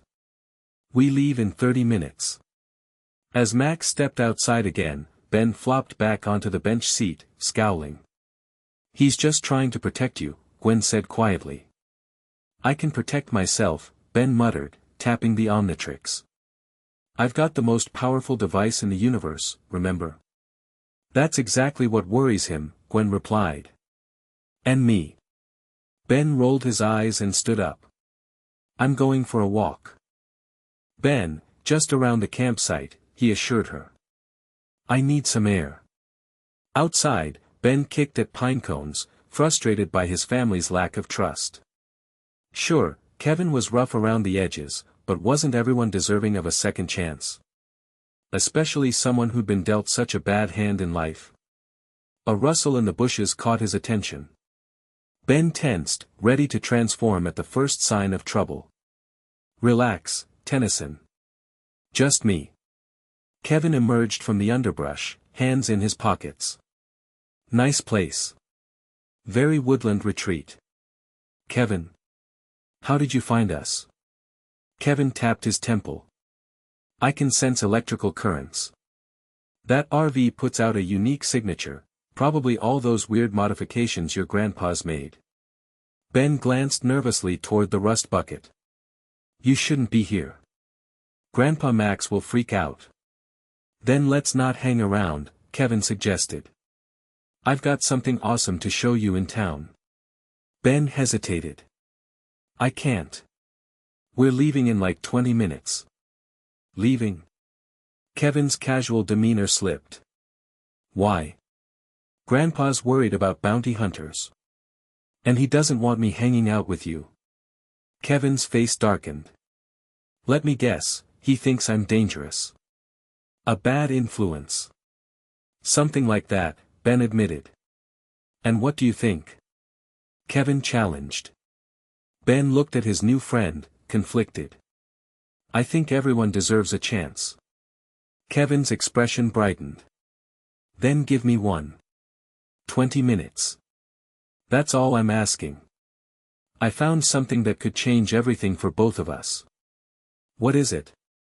Can't explain, gotta show you, Kevin insisted. It's about your watch. And my powers. A way we could both level up. Ben's curiosity piqued despite his better judgment. Level up how? 20 minutes, Kevin repeated. Then you can leave town with your overprotective family if you still want to. Ben glanced back toward the rust bucket, where Max was loading supplies. Gwen was inside, probably packing up her spell books. Fine, he decided. But I need to be back before they notice I'm gone. Kevin grinned. You won't regret this. Turn into that fast one, we need to move. Ben nodded, transforming into XLR-8. Hop on. With Kevin clinging to his back, XLR-8 raced through the forest toward Bellwood, unaware that his hasty decision would have consequences far beyond what he could imagine. They arrived at the outskirts of an industrial area, where abandoned factories lined pothole-filled streets. Kevin directed XLR-8 to stop outside a derelict warehouse with faded, Bellwood Electronics, signage. "This is it," Kevin said as Ben transformed back to human form. "Found it yesterday while looking for stuff to salvage." "An old factory?" Ben raised an eyebrow, unimpressed. "This is your big discovery?" "Not the building, what's inside," Kevin replied, leading Ben to a side door with a surprisingly new electronic lock. Kevin placed his hand over it, absorbing its electricity until the mechanism clicked open. "After you." Inside, the warehouse was mostly emptied of equipment, with dust-covered assembly lines and broken machinery scattered about. Kevin led Ben past all this to a reinforced door in the back. "The good stuff's in here," Kevin said, working his energy absorption trick on another security system. "This place used to manufacture tech for some government project.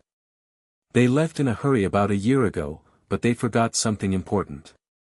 The heavy doors swung open, revealing a laboratory that looked decidedly more advanced than the rest of the factory. In the center sat what appeared to be a massive battery or generator, connected to various instruments and monitors. "What is that?"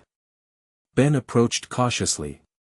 "Some kind of experimental power cell," Kevin explained, excitement creeping into his voice. "Uses technology that's definitely not from Earth. I can feel the energy coming off it, like nothing I've ever sensed before." Ben studied the device, noticing symbols that resembled those on the Omnitrix. "It looks alien." "Exactly."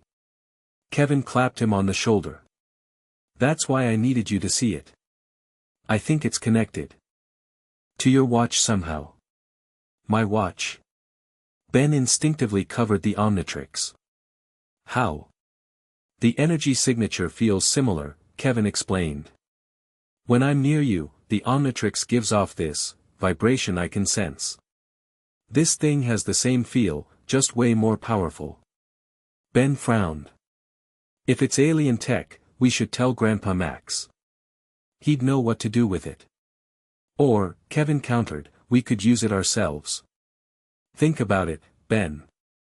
If this thing is compatible with the Omnitrix, maybe it could enhance your powers even further.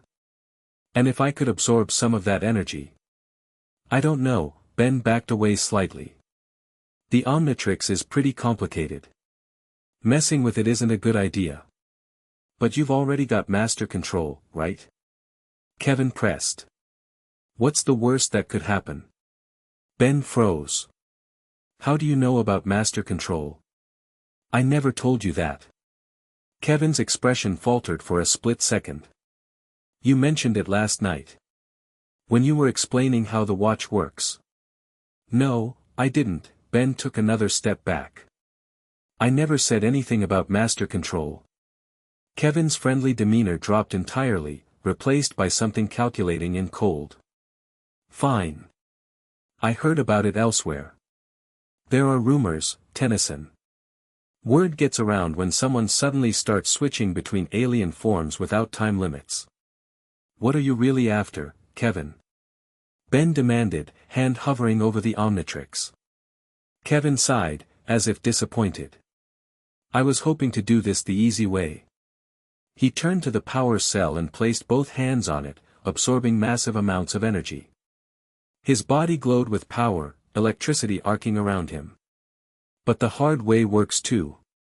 Ben transformed instantly into Diamond Head, raising crystal shields just as Kevin fired a blast of energy that shattered the warehouse windows. "What are you doing?" Ben demanded. "Taking what I deserve." Kevin shouted, his voice distorted by the energy coursing through him.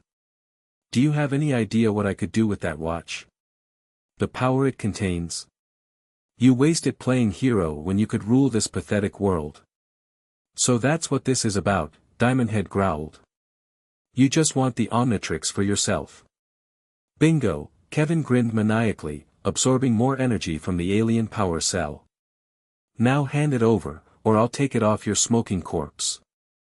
He fired another energy blast that Diamond Head barely deflected with a crystal wall. The impact still sent Ben sliding backward. Not gonna happen. Ben transformed into Feedback, a new alien he discovered with energy absorption powers of his own. Two can play the energy game, Kevin. Feedback extended his antenna-like appendages, absorbing Kevin's next attack and channeling it back at him. The blast knocked Kevin into the power cell, cracking its outer casing. You think you're so special, Kevin snarled, pulling himself up. The great Ben Tennyson with his magic watch. But you're nothing without it. Just a weak kid playing dress-up. Kevin absorbed more power from the damaged cell, growing stronger as warning lights began flashing across its control panels. Warning, core instability detected, an automated system announced. Containment breach imminent. Kevin, stop. Ben shouted, transforming into XLR-8. That thing's going to explode if you keep draining it. Let it. Kevin laughed, his body now glowing so brightly Ben could barely look at him. More power for me. XLR-8 dashed forward, trying to knock Kevin away from the device, but a surge of energy sent him flying across the room. Ben switched to forearms, using his strength to endure the energy storm building around Kevin. You don't understand what you're doing. Ben shouted above the rising whine of the destabilizing power cell. That's alien tech, it could kill you. Or make me strong enough to take what I want. Kevin replied, his eyes glowing with maniacal energy. Starting with that watch.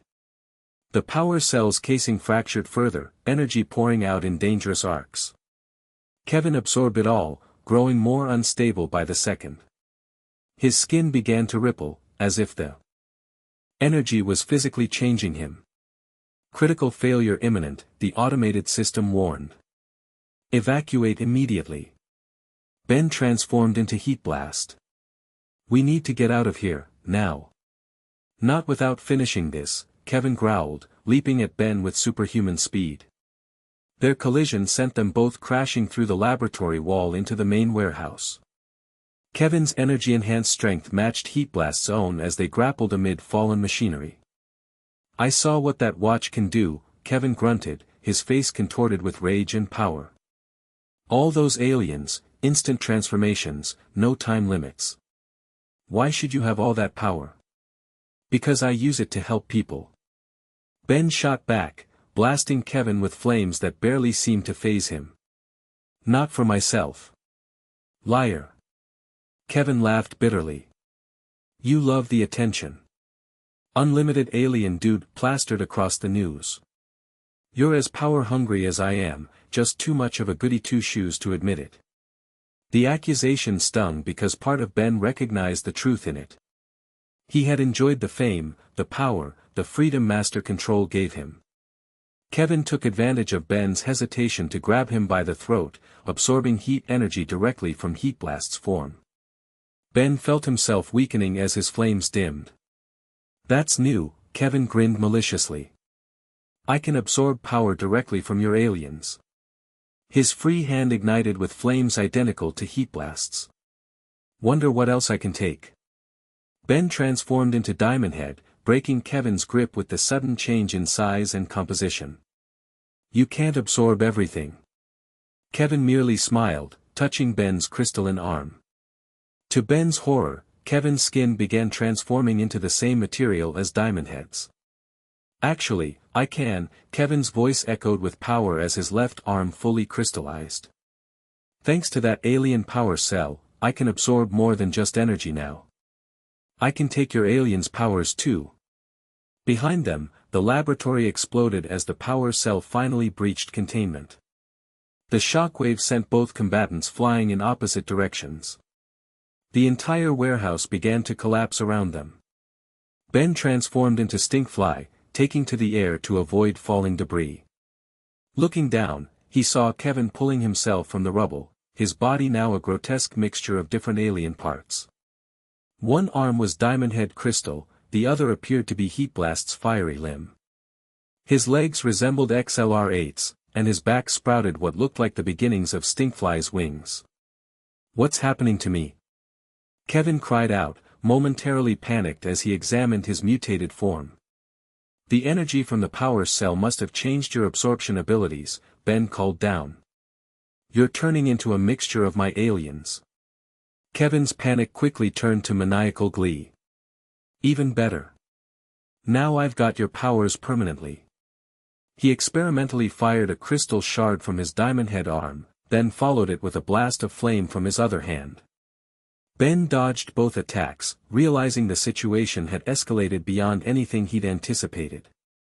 Kevin wasn't just dangerous now, he was unstable, unpredictable, and armed with multiple alien abilities.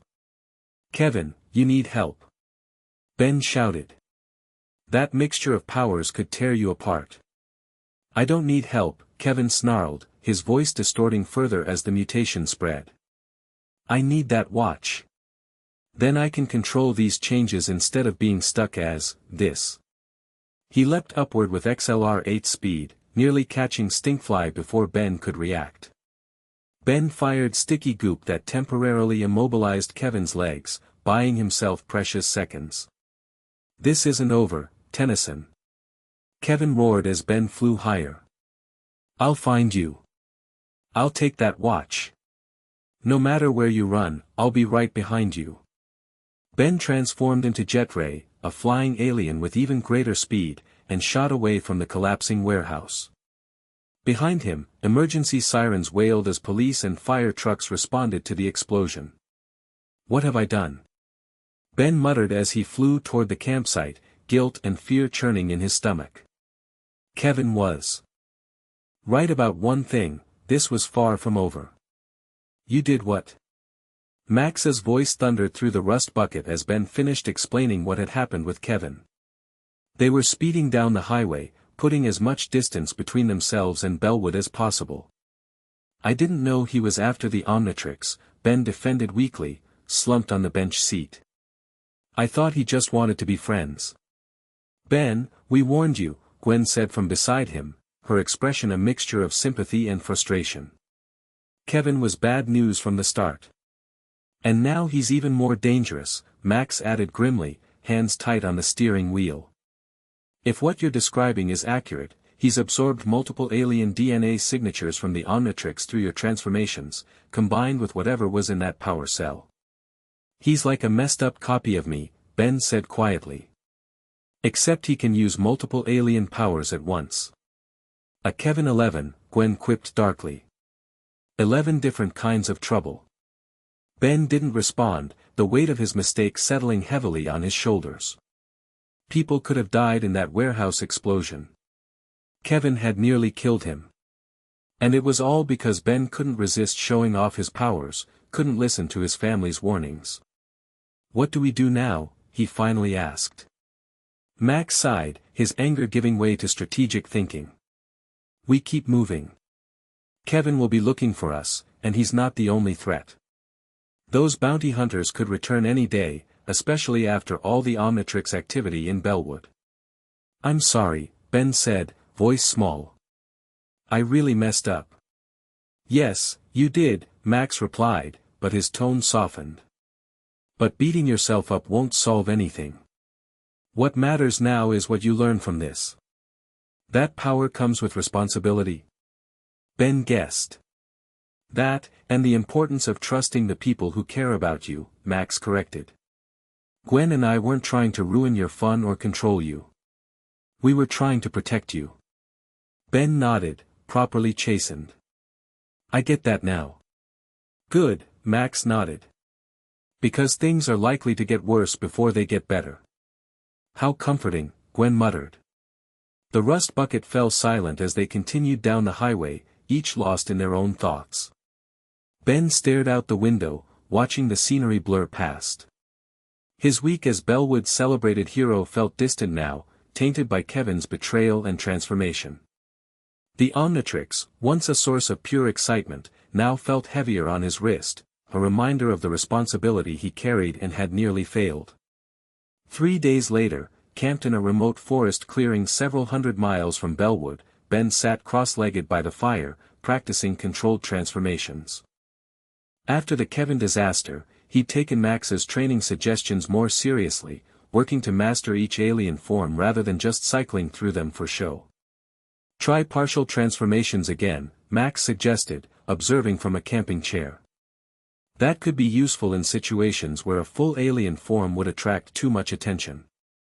Ben nodded, concentrating on transforming just his right arm into forearm's muscular limb. The change was smooth, controlled. Good, Max approved. Now switch it without changing back to human first. Ben focused, morphing the forearm's appendage directly into Diamond Head's crystalline arm without reverting to his human form in between. The transition was more difficult, causing him to wince slightly. It's harder going directly between aliens, Ben noted, examining his crystal arm. Like the watch has to work harder to reconfigure the DNA. Interesting, Max made a note in a small journal. That could be important to know in a fight. Even with master control, there might be limits to how quickly you can switch between certain alien combinations. Gwen approached from the rust bucket, her spell book tucked under her arm. My turn to practice, she asked. Since leaving Bellwood, Gwen had become more focused on developing her own magical abilities, partly out of necessity given the increasing threats, but also, Ben suspected, to ensure she could keep up with his enhanced powers. Sure thing, Max nodded. Ben, take a break. You've been at it for hours. Ben transformed his arm back to normal, rolling his shoulder to work out the stiffness. I'm going to get some water. As he headed toward the rust bucket, he caught snippets of Gwen's practice, Latin-sounding words followed by flashes of pink energy. Her magic had been growing stronger too, though she was still figuring out how to control it consistently. Inside the RV, Ben filled a glass from the tap and gulped it down, catching his reflection in the small bathroom mirror. He looked tired, the events of the past week and a half weighing on him. Master control had seemed like such an amazing gift at first, but now. A sudden explosion from outside sent water splashing across his face. Ben dropped the glass and rushed to the door in time to see Gwen thrown backward by a blast of energy that definitely wasn't from her spell practice. Surprise, Tennyson family.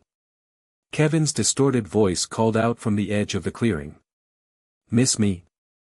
Ben's blood ran cold at the sight of his former friend. Kevin's mutation had progressed further, his body now a grotesque patchwork of different alien parts. One arm was Diamond Head crystal, the other heat blast flame. His legs were a mixture of XLR-8 and rip jaws, while forearms muscles bulged across his torso. Stinkfly wings protruded from his back, and Ghost Freak's single eye peered from his chest. Upgrade's liquid metal circuitry covered parts of his skin, and Wildmutt sensing gills sprouted from his neck. Kevin, Ben breathed, horrified by what he'd become. It's Kevin 11 now, the mutated teen grinned maniacally. 11 aliens in one amazing package. And it's all thanks to you, Tennyson. How did you find us? Max demanded, helping Gwen to her feet. Kevin tapped his Wildmutt sensing gills. These little beauties can track the Omnitrix from miles away. You can't hide from me anymore. Ben stepped forward, activating the Omnitrix. I'm sorry about what happened to you, Kevin. But this ends now. You're right about that, Kevin growled, charging forward with XLR-8 speed. Ben transformed into Cannonbolt, a new alien whose body could curl into an armored sphere. He rolled forward to meet Kevin's charge, the collision sending both combatants tumbling across the campsite. Get to the rust bucket. Ben shouted to Gwen and Max as he uncurled. I'll handle Kevin. Not alone you won't, Gwen replied, her hands glowing with magical energy. Vortress Nebulae. A shield of pink energy formed around her and Max as Kevin fired crystal shards in their direction. Your cousins picked up some new tricks. Kevin observed, turning back to Ben. But so have I. He unleashed a combination attack, flames from one arm, followed by Stinkfly's goop which ignited into a napalm-like substance. Ben transformed into Water Hazard, another new alien with hydrokinetic abilities, and doused the flames with powerful jets of water. You need help, Kevin. That mutation is unstable. Don't patronize me. Kevin roared, his voice shifting between human and bestial. You think I want to be this freak? This is your fault. He charged again, this time using forearm strength combined with XLR-8 speed, a devastating combination that sent Water Hazard crashing through trees despite attempting to dodge. Ben switched to Diamond Head, creating crystal barriers to slow Kevin's advance. My fault. You're the one who tried to steal the Omnitrix. You're the one who kept absorbing energy after I warned you the power cell was unstable. Because you have everything. Kevin screamed, his human face contorted with rage amid the alien parts. The cool watch, the loving family, the fame. What do I have? Nothing. I've always had nothing. The raw pain in Kevin's voice made Ben hesitate, just long enough for Kevin to break through the crystal barrier and grab him by the throat. Ben felt Kevin trying to absorb more DNA from the Omnitrix, and quickly transformed into Ghost Freak to phase out of his grasp. Your body can't handle any more alien DNA, Ghost Freak warned, voice echoing eerily. You'll destroy yourself. Then I'll take you with me. Kevin howled, using Ghost Freak's powers from his chest eye to partially phase his own hand, then solidify it inside a tree trunk. He ripped the entire tree from the ground and swung it like a baseball bat. Ben transformed into Humongosaur, a massive dinosaur-like alien with incredible strength, catching the tree mid-swing and snapping it in half. Enough, Kevin. Look at what you're becoming. Kevin paused, momentarily staring at his mismatched limbs as if seeing them clearly for the first time. Confusion and fear flickered across his face, a glimpse of the scared kid beneath the monstrous exterior. Then the moment passed, rage returning. This is just the beginning, Tennyson. Once I get that watch, I'll be able to control these changes. I'll be perfect. The Omnitrix can't help you, Ben insisted, transforming back to human form in a gesture of trust. It's not designed to fix mutations like yours. Kevin faltered at Ben's vulnerable human form. You're lying. You just want to keep all that power for yourself. I'm not, Ben said quietly. Kevin, we were friends, even if only for a little while. I don't want to fight you. Too bad, Kevin snarled, the moment of connection breaking. Because I definitely want to fight you. He lunged forward, but a blast of pink energy knocked him sideways before he could reach Ben. Gwen stood nearby, hands outstretched and glowing. Back off, freak show, she warned. Ben might not want to fight you, but I have no problem with it. Kevin recovered quickly, anger redirecting toward Gwen. Stay out of this, witch girl. He fired crystal shards that Gwen deflected with another shield spell, but the attack was a distraction.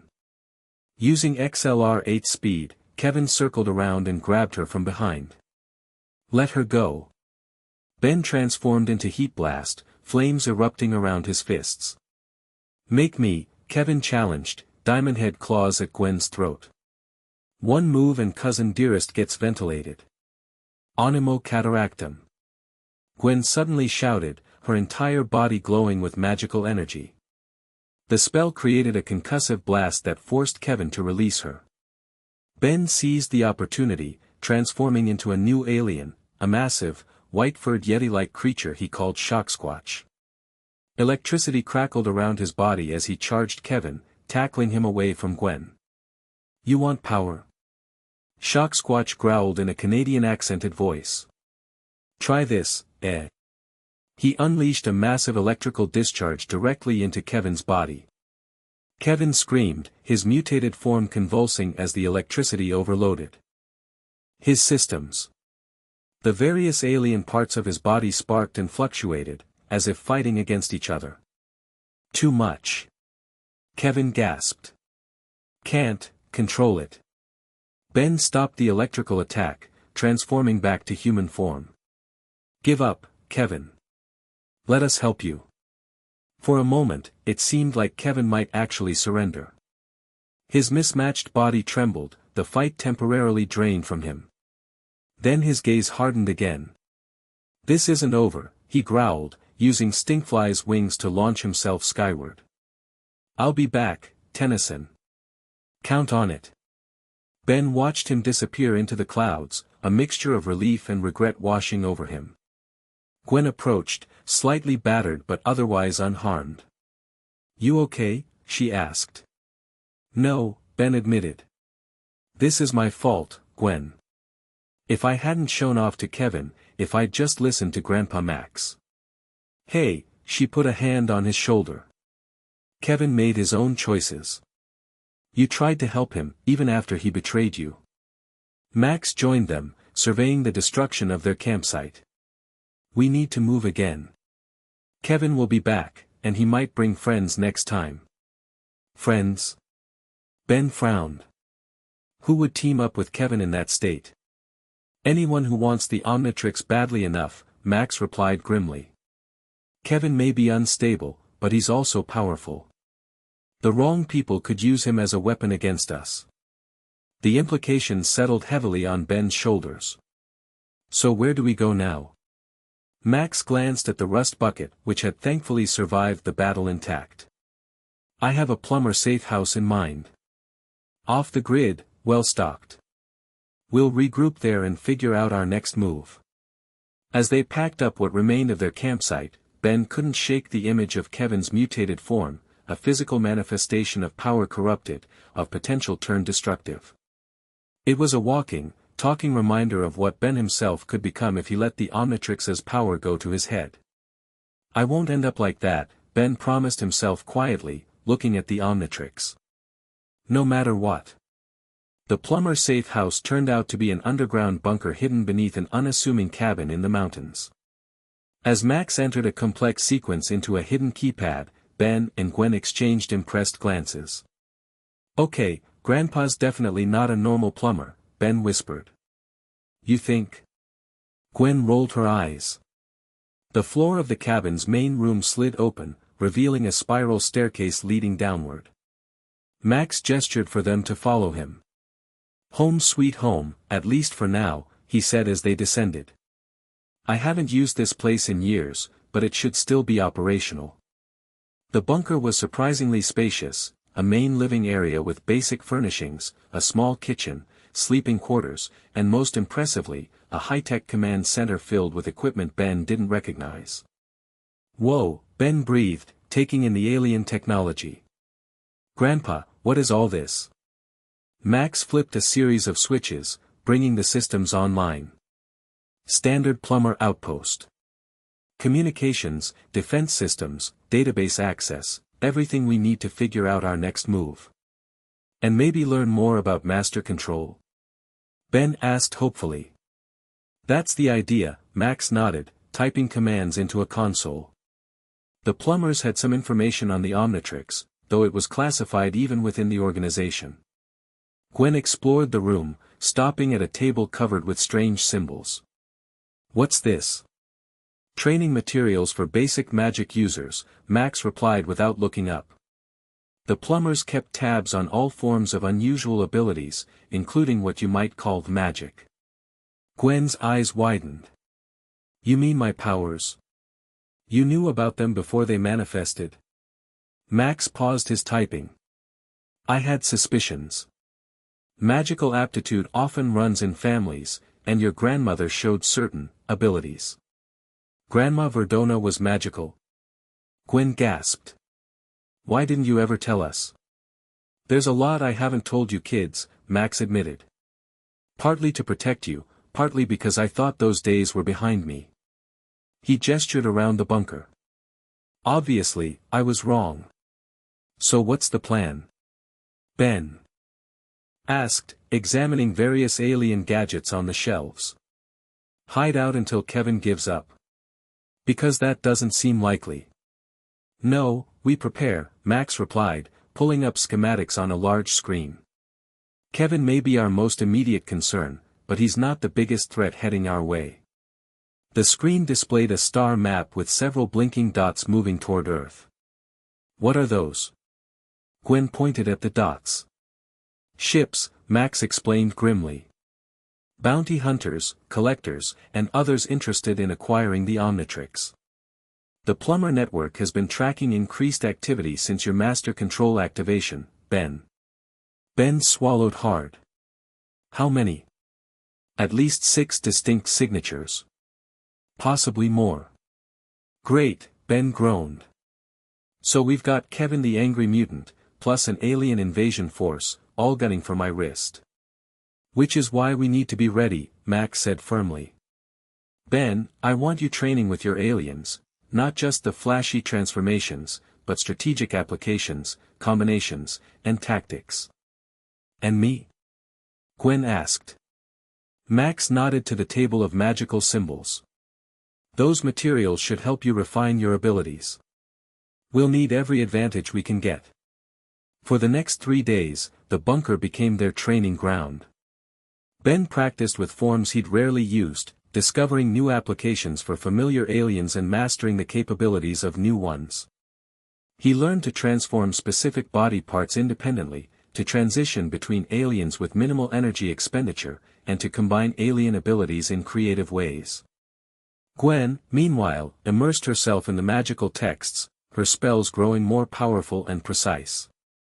She developed shields that could withstand even forearm strength, offensive capabilities that could stagger Diamond Head, and sensing abilities that could track Ben even when he was using Ghost Freak's invisibility. Max monitored their progress while maintaining communication with his remaining plumber contacts, gathering intelligence about the approaching threats. The news wasn't encouraging. 6-6 and Krob have returned, he informed them on the 4th morning. But they're not alone. They've brought reinforcements, including someone called Tetrax. The Petrosapian bounty hunter. Ben looked up from his breakfast. We've met him before. He seemed almost friendly. Maybe, but he's still a bounty hunter, Max replied. And he's currently in orbit around Earth with a ship full of others just like him. When will they arrive? Gwen asked. Max checked the readout on his communicator. Today, if their current trajectory holds. Ben set down his spoon, appetite gone. Then we should get moving. Draw them away from populated areas. That's the plan, Max nodded approvingly. There's an abandoned quarry about 20 miles from here. Remote, uninhabited, plenty of space for a confrontation. We'll make our stand there. Our stand. Ben repeated. You mean I'll make my stand? You and Gwen should stay here where it's safe. Gwen snorted. As if. We're coming with you, doofus. This isn't your fight, Ben insisted. It became our fight the moment you got that watch, Gwen countered. We're family, Ben. We stick together. Max nodded in agreement. Gwen's right. Besides, you'll need backup. These aren't street thugs or mad scientists, they're professional hunters with advanced technology and combat experience.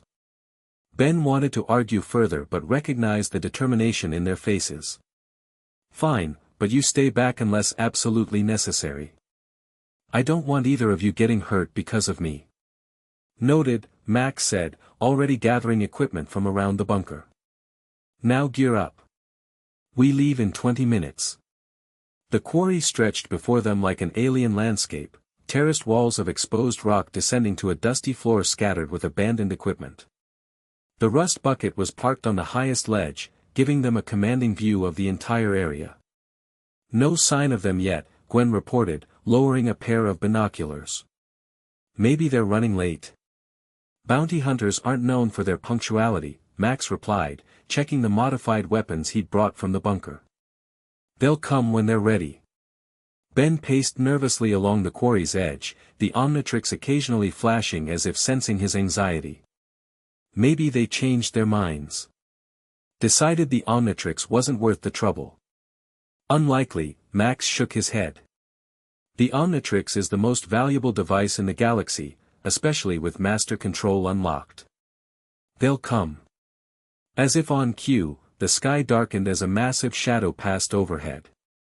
Ben looked up to see a sleek spacecraft descending toward the quarry floor, its engines kicking up dust clouds as it landed. "Right on time," Max muttered, taking cover behind the rust bucket. "Get ready, kids." Ben took a deep breath, mentally cycling through his available aliens. "Any advice before they come out?" "Don't underestimate them," Max replied. "And remember, they want you alive.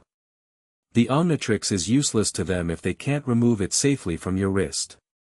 "So they won't kill me," Ben nodded. "That's something, at least." "They won't try to kill you," Gwen corrected. "Doesn't mean they won't hurt you really, really badly."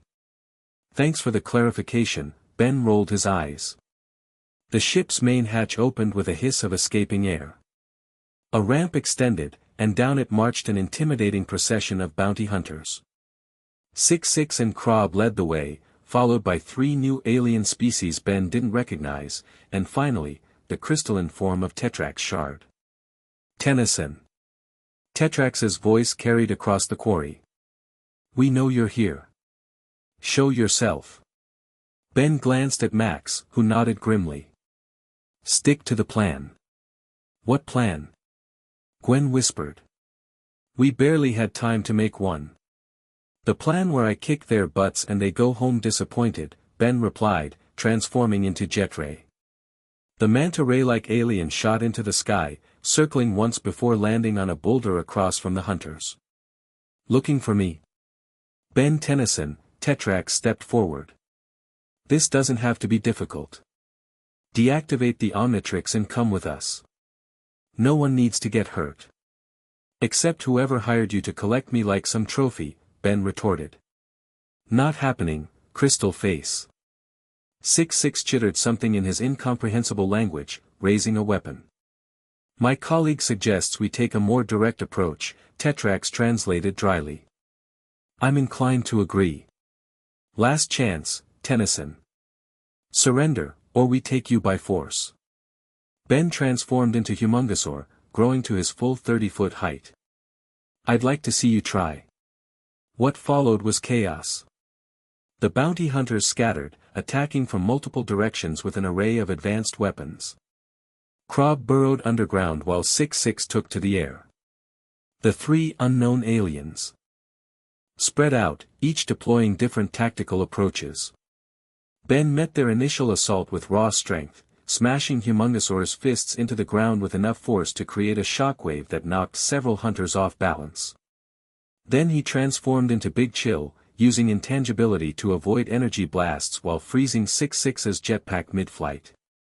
"Impressive control," Tetrax noted, firing crystal shards that forced Big Chill to dodge. "The reports of your master control abilities weren't exaggerated." "You haven't seen anything yet," Ben transformed into Heat Blast, melting the ground beneath one hunter into glass that trapped his feet.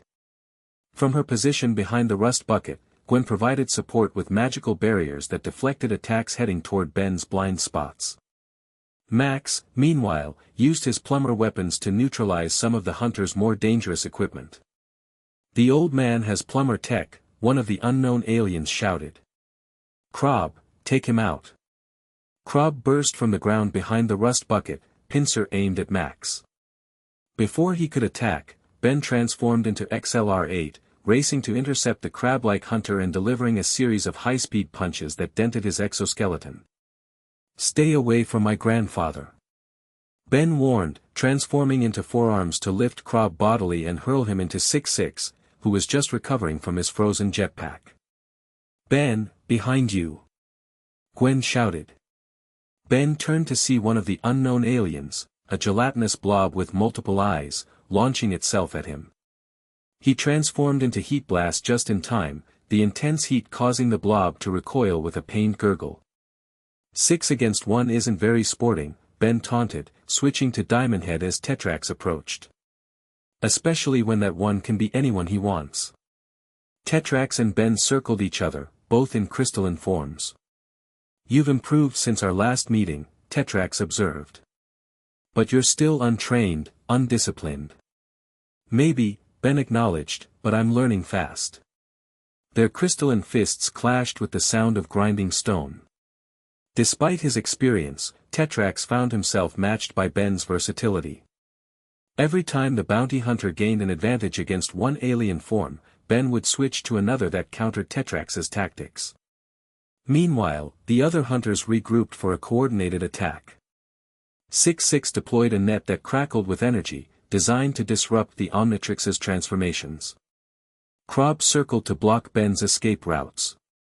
The remaining 3 positioned themselves to herd Ben into the trap. "Ben, they're boxing you in," Gwen called, preparing a spell to intervene. Ben nodded, transforming into a new alien, a segmented, armadillo-like creature.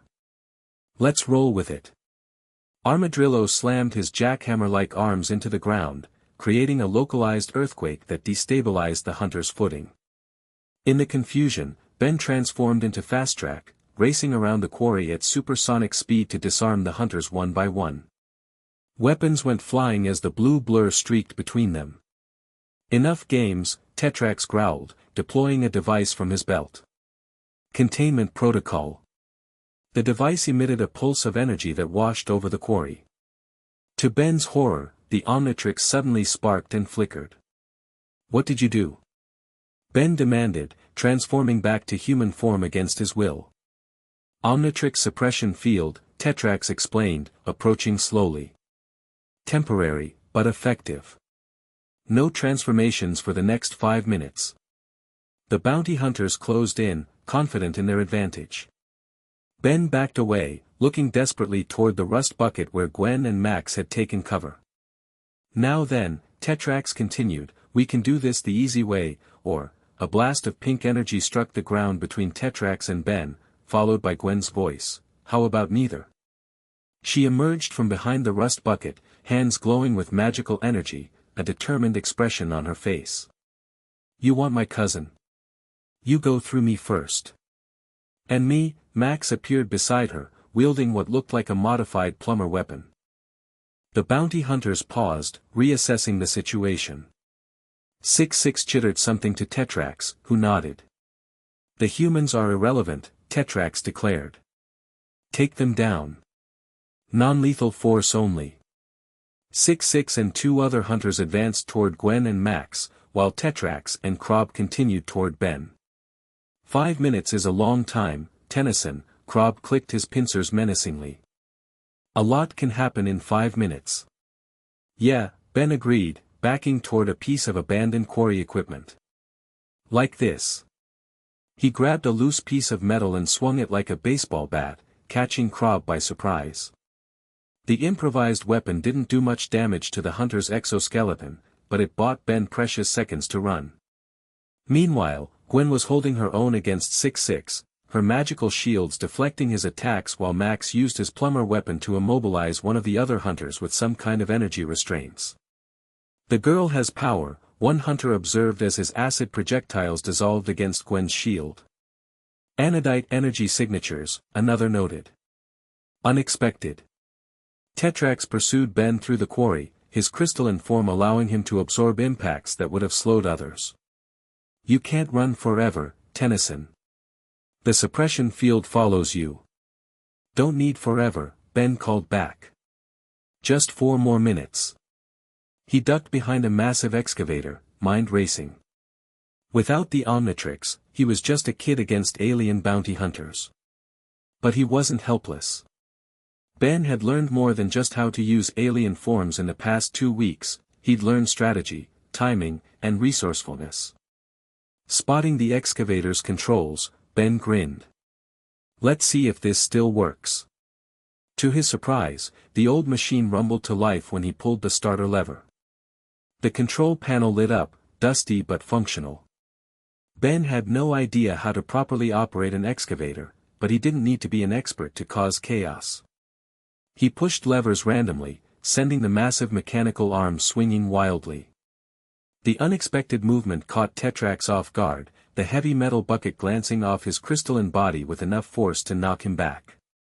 "Still think I'm helpless?" Ben called out, continuing to operate the machine haphazardly. Across the quarry, Gwen was gradually being overwhelmed by 6-6's relentless attacks. Her shields were holding, but each impact drained her energy further. Max had successfully neutralized one hunter but now faced two others who had adapted to his plumber technology. "Hang on, kids," Max called, deploying a smoke grenade to cover his retreat toward Gwen's position.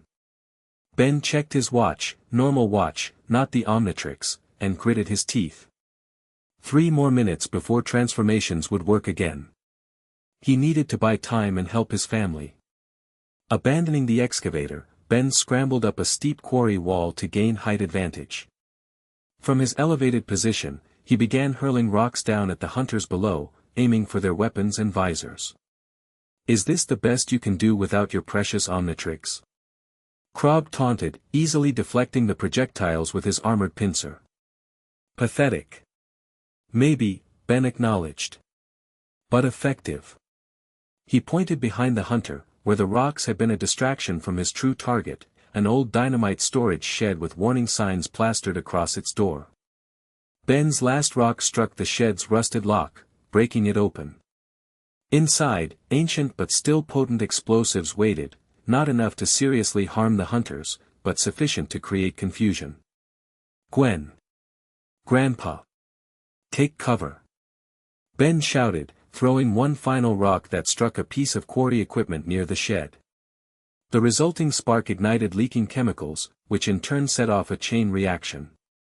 The explosion wasn't massive, but it sent plumes of dust and debris across the quarry floor, temporarily blinding the hunters and giving the Tennysons a moment's respite. Ben slid down the quarry wall, racing through the dust cloud toward where he'd last seen Gwen and Max. He found them behind an overturned mining cart, both looking battered but determined. "Nice distraction," Max nodded approvingly. "How much longer on the suppression field?" Ben checked his watch again. 2 minutes. Maybe less. "We need to regroup," Gwen said, maintaining a small shield bubble around them as the dust began to settle. "They're too coordinated. We need to break their formation." "Any ideas?" Ben asked. Max examined his plumber weapon, which was running low on charge. "We need to separate Tetrax from the others. He's clearly in command. Without his direction, they'll be less effective." "And how do we do that without alien powers?" Ben gestured to his still inactive Omnitrix. "We don't," Gwen said, her expression brightening. "But we don't need the Omnitrix for everything." She turned to Max. "Grandpa, you said the old mining equipment still has power, right?" Max nodded. "Basic systems. Emergency lights, some hydraulics." "Why?" Gwen grinned. "Because I have an idea." Tetrax advanced cautiously through the settling dust, his crystalline body on high alert. "Spread out," he commanded the other hunters. "Find Tennyson. Priority is the Omnitrix, the humans are secondary targets." The hunters dispersed, scanning the quarry with various alien tracking technologies. The explosion had disrupted their formation, but not their resolve. Movement at the north face, Krob reported through their shared communication channel. 2 heat signatures, the old man and the girl. "And Tennyson?" Tetrax demanded. "No sign yet," 6-6 chittered in response.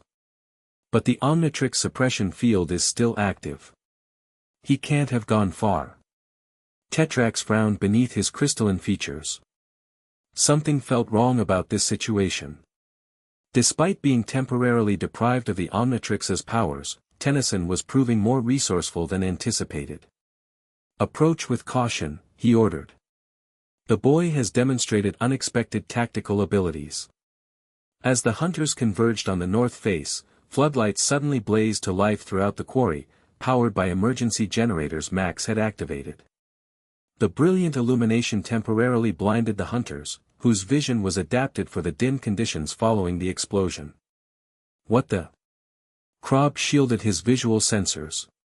In that moment of confusion, Ben's voice echoed from multiple directions at once, thanks to the quarry's old PA system Gwen had hacked into. "Looking for me?" "I'm over here." "No, over here. Or maybe here." The hunters turned in circles, trying to locate the source of the voice. 6-6 fired blindly at one speaker, destroying it but failing to hit anything of consequence. It's a distraction. Tetrax realized too late. Regroup. The ground beneath the hunters suddenly gave way as Max triggered the quarry's old conveyor belt system. The rusted machinery groaned to life, carrying several tons of loose gravel and rocks, along with 3 disoriented bounty hunters, down a steep incline. Now, Gwen! Ben shouted from his hiding place.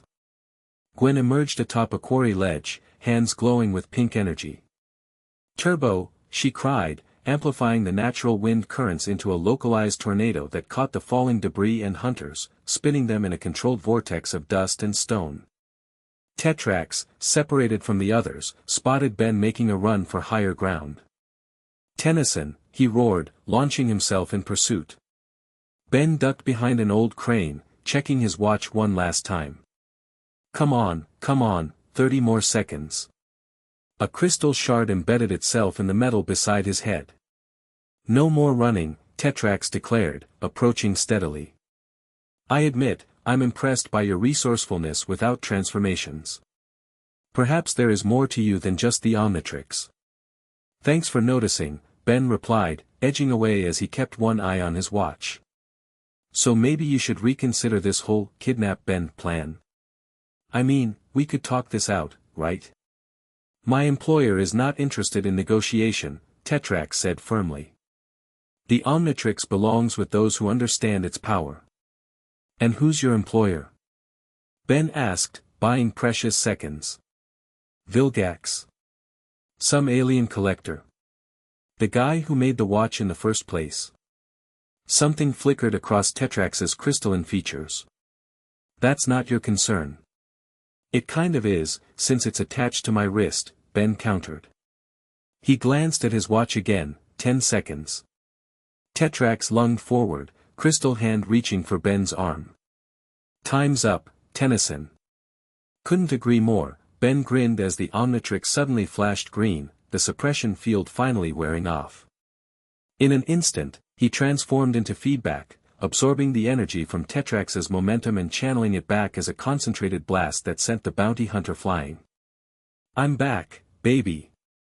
Feedback cheered, electricity crackling between his antennae. Now, where were we? Tetrax recovered quickly, shifting his arm into a blade. This changes nothing. We are still 6 against 1. About that, Ben gestured to the quarry below, where Gwen's magical tornado still held 3 hunters captive while Max had successfully restrained a 4th with plumber tech. Looks more like 2 against 1 now. And 6-6 seems busy with my cousin's little dust devil. Tetrax assessed the situation, his tactical mind calculating odds. Impressive teamwork. But ultimately futile. Really? Because from where I'm standing, you guys are getting your butts kicked by a kid, an old man, and a girl with magic powers. Ben transformed into Diamondhead, matching Tetrax's crystalline form. Maybe you should reconsider your career choices. The 2 Petrosapiens circled each other, crystal against crystal. You still don't understand what you possess, Tennyson, Tetrax said. The Omnitrix is more than a transformation device. It's the key to genetic destiny for countless species. And I'm using it to help people, Ben replied, forming his arms into blades. Which is more than I can say for whoever hired you. Tetrax struck first, his experience evident in the precision of his attacks. Ben countered with the adaptability that had become his trademark, switching between offensive and defensive crystalline formations with increasing skill. You've improved, Tetrax noted as they locked crystal arms in a test of strength. I've had practice, Ben replied, suddenly transforming into 4 arms without breaking the lock. The sudden increase in strength caught Tetrax off guard, allowing Ben to lift and throw him across the quarry. Before the bounty hunter could recover, Ben transformed again, this time into Gravitac, a new alien with gravity manipulation powers. He created a localized gravity field around Tetrax, immobilizing him in midair. Now, Ben said, maintaining the gravitational hold. Let's talk about why you're really here. Tetrax struggled against the invisible force pinning him. As I said, my employer wants the Omnitrix. Yeah, Ben interrupted. But you're different from the others, Tetrax. You helped me before. Warned me about the master control. That doesn't sound like someone just following orders for a paycheck. Tetrax ceased struggling, his crystalline features unreadable. You're more perceptive than I gave you credit for. So talk, Ben pressed. What's really going on here?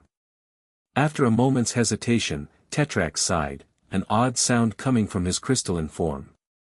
The bounty on the Omnitrix has doubled since you activated Master Control. Every hunter in the sector is heading to Earth. This team.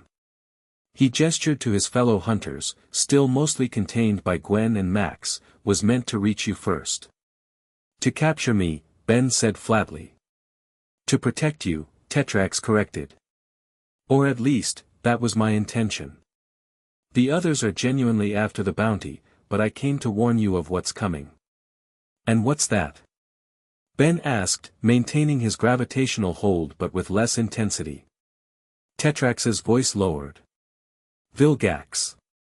He's recovered from your last encounter, and he's coming for the Omnitrix personally this time.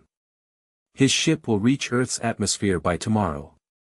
Ben's concentration faltered, causing Tetrax to drop several feet before he stabilized the gravity field. Vilgax. But he was totally wrecked after our last fight. He's been regenerating, Tetrax explained. And upgrading. The signal from your master control activation accelerated his timetable. So this whole bounty hunter attack was what, a test? Ben demanded, anger rising. Partially, Tetrax admitted. I needed to assess your capabilities with master control active. To determine if you stood any chance against Vilgax's new enhancements. And do I? Ben asked, transforming back to human form and releasing Tetrax from the gravity field. The bounty hunter landed with a crystalline thud, regarding Ben thoughtfully. Perhaps. You've certainly surpassed my expectations today. Fighting without the Omnitrix showed resourcefulness I didn't anticipate. Ben. Gwen called from below, her magical tornado beginning to dissipate as exhaustion set in. I can't hold them much longer. Ben glanced between Tetrax and his struggling family. Call off your hunters. If you're really here to help, prove it. Tetrax considered for a moment, then nodded. He raised a crystalline hand to his communication device. Stand down. All of you. Mission parameters have changed. One by one, the hunters ceased their struggles, looking to Tetrax in confusion. Sir. Krob questioned, his mechanical pincer still raised defensively against Max's weapon. The boy has earned a reprieve, Tetrax declared loudly enough for all to hear. And we have bigger concerns approaching. Vilgax comes. The effect of that name on the other hunters was immediate. 6-6 chittered rapidly in what sounded like protest. The blob-like alien oozed further away from Ben, as if the mere mention of Vilgax made proximity to the Omnitrix dangerous. Vilgax. Max approached, his expression grim. You're certain? Tetrax nodded. His ship will reach Earth within 24 hours. He comes personally for the Omnitrix, and for revenge against your grandson. The quarry fell silent as the implications sank in. Even the hunters seemed subdued by the news. Well, Ben finally said, trying to sound more confident than he felt, I beat him once. I can do it again. Not as he is now, Tetrax warned. Vilgax has been enhanced, upgraded with cybernetics and genetic modifications specifically designed to counter your alien forms. He's studied every transformation you've used publicly. Which is pretty much all of them thanks to my unlimited alien dude phase, Ben realized, wincing. Great. However, Tetrax continued, you've demonstrated capabilities today that weren't in any of the reports. Your family's involvement, your tactical thinking without transformations, your new alien forms, these might give you an edge. So what now? Gwen asked, joining them with visible exhaustion from her magical exertions. We just wait for Vilgax to show up. No, Max said firmly. We prepare. And this time, we do it right. He turned to Tetrax. If you're serious about helping, we could use your knowledge of Vilgax's enhancements. Tetrax nodded. I'll share what intelligence I have. He gestured to the other bounty hunters. The rest of you are released from contract. Return to the ship and leave orbit immediately. And lose the biggest bounty of the cycle? Krob protested. Not happening, Shard. Your choice, Tetrax replied coolly. But when Vilgax arrives, anything in proximity to the Omnitrix will be considered an enemy. Including other hunters. That sobered the group. After a brief consultation among themselves, 6-6 chittered what sounded like reluctant agreement. The hunters gathered their weapons and began trudging back toward their ship, occasionally glancing back at Ben with mixtures of frustration and relief. Smart move, Ben remarked as they watched the hunters depart. I'm guessing Vilgax isn't big on sharing. Vilgax destroys anything that stands between him and his objectives, Tetrax confirmed. And right now, his primary objective is you, Ben Tennyson. The ship rose from the quarry floor moments later, its engines firing as it accelerated into the atmosphere. The dust settled, leaving Ben, Gwen, Max, and Tetrax alone amid the aftermath of their battle. So, Ben said, looking around at the destroyed quarry equipment and blast marks. 24 hours to prepare for the most dangerous alien in the galaxy. No pressure. Less talking, more planning, Gwen nudged him, though her expression betrayed her own concern. We need to get back to the bunker. Agreed, Max nodded, already heading for the rust bucket. Tetrax, you're with us. I want to know everything about Vilgax's enhancements, down to the smallest detail. As they climbed into the RV, Tetrax's crystalline form barely fitting through the door, Ben found himself staring at the Omnitrix. In just 2 weeks, he'd gone from accidentally unlocking master control to facing the return of his most dangerous enemy. You okay? Gwen asked quietly as Max started the engine. Ben nodded slowly. Yeah. Just thinking about consequences. What do you mean? 2 weeks ago, I was psyched about master control. Unlimited transformations, no time limits, all these new aliens to try out, Ben explained. But everything that's happened since, Kevin, the bounty hunters, and now Vilgax, it's all because I couldn't resist showing off. You couldn't have known, Gwen offered, something went wrong with this response, please try again. Carry on with the next chapter. The end. Thank you for watching this video. Please be sure to subscribe to our channel and like this video.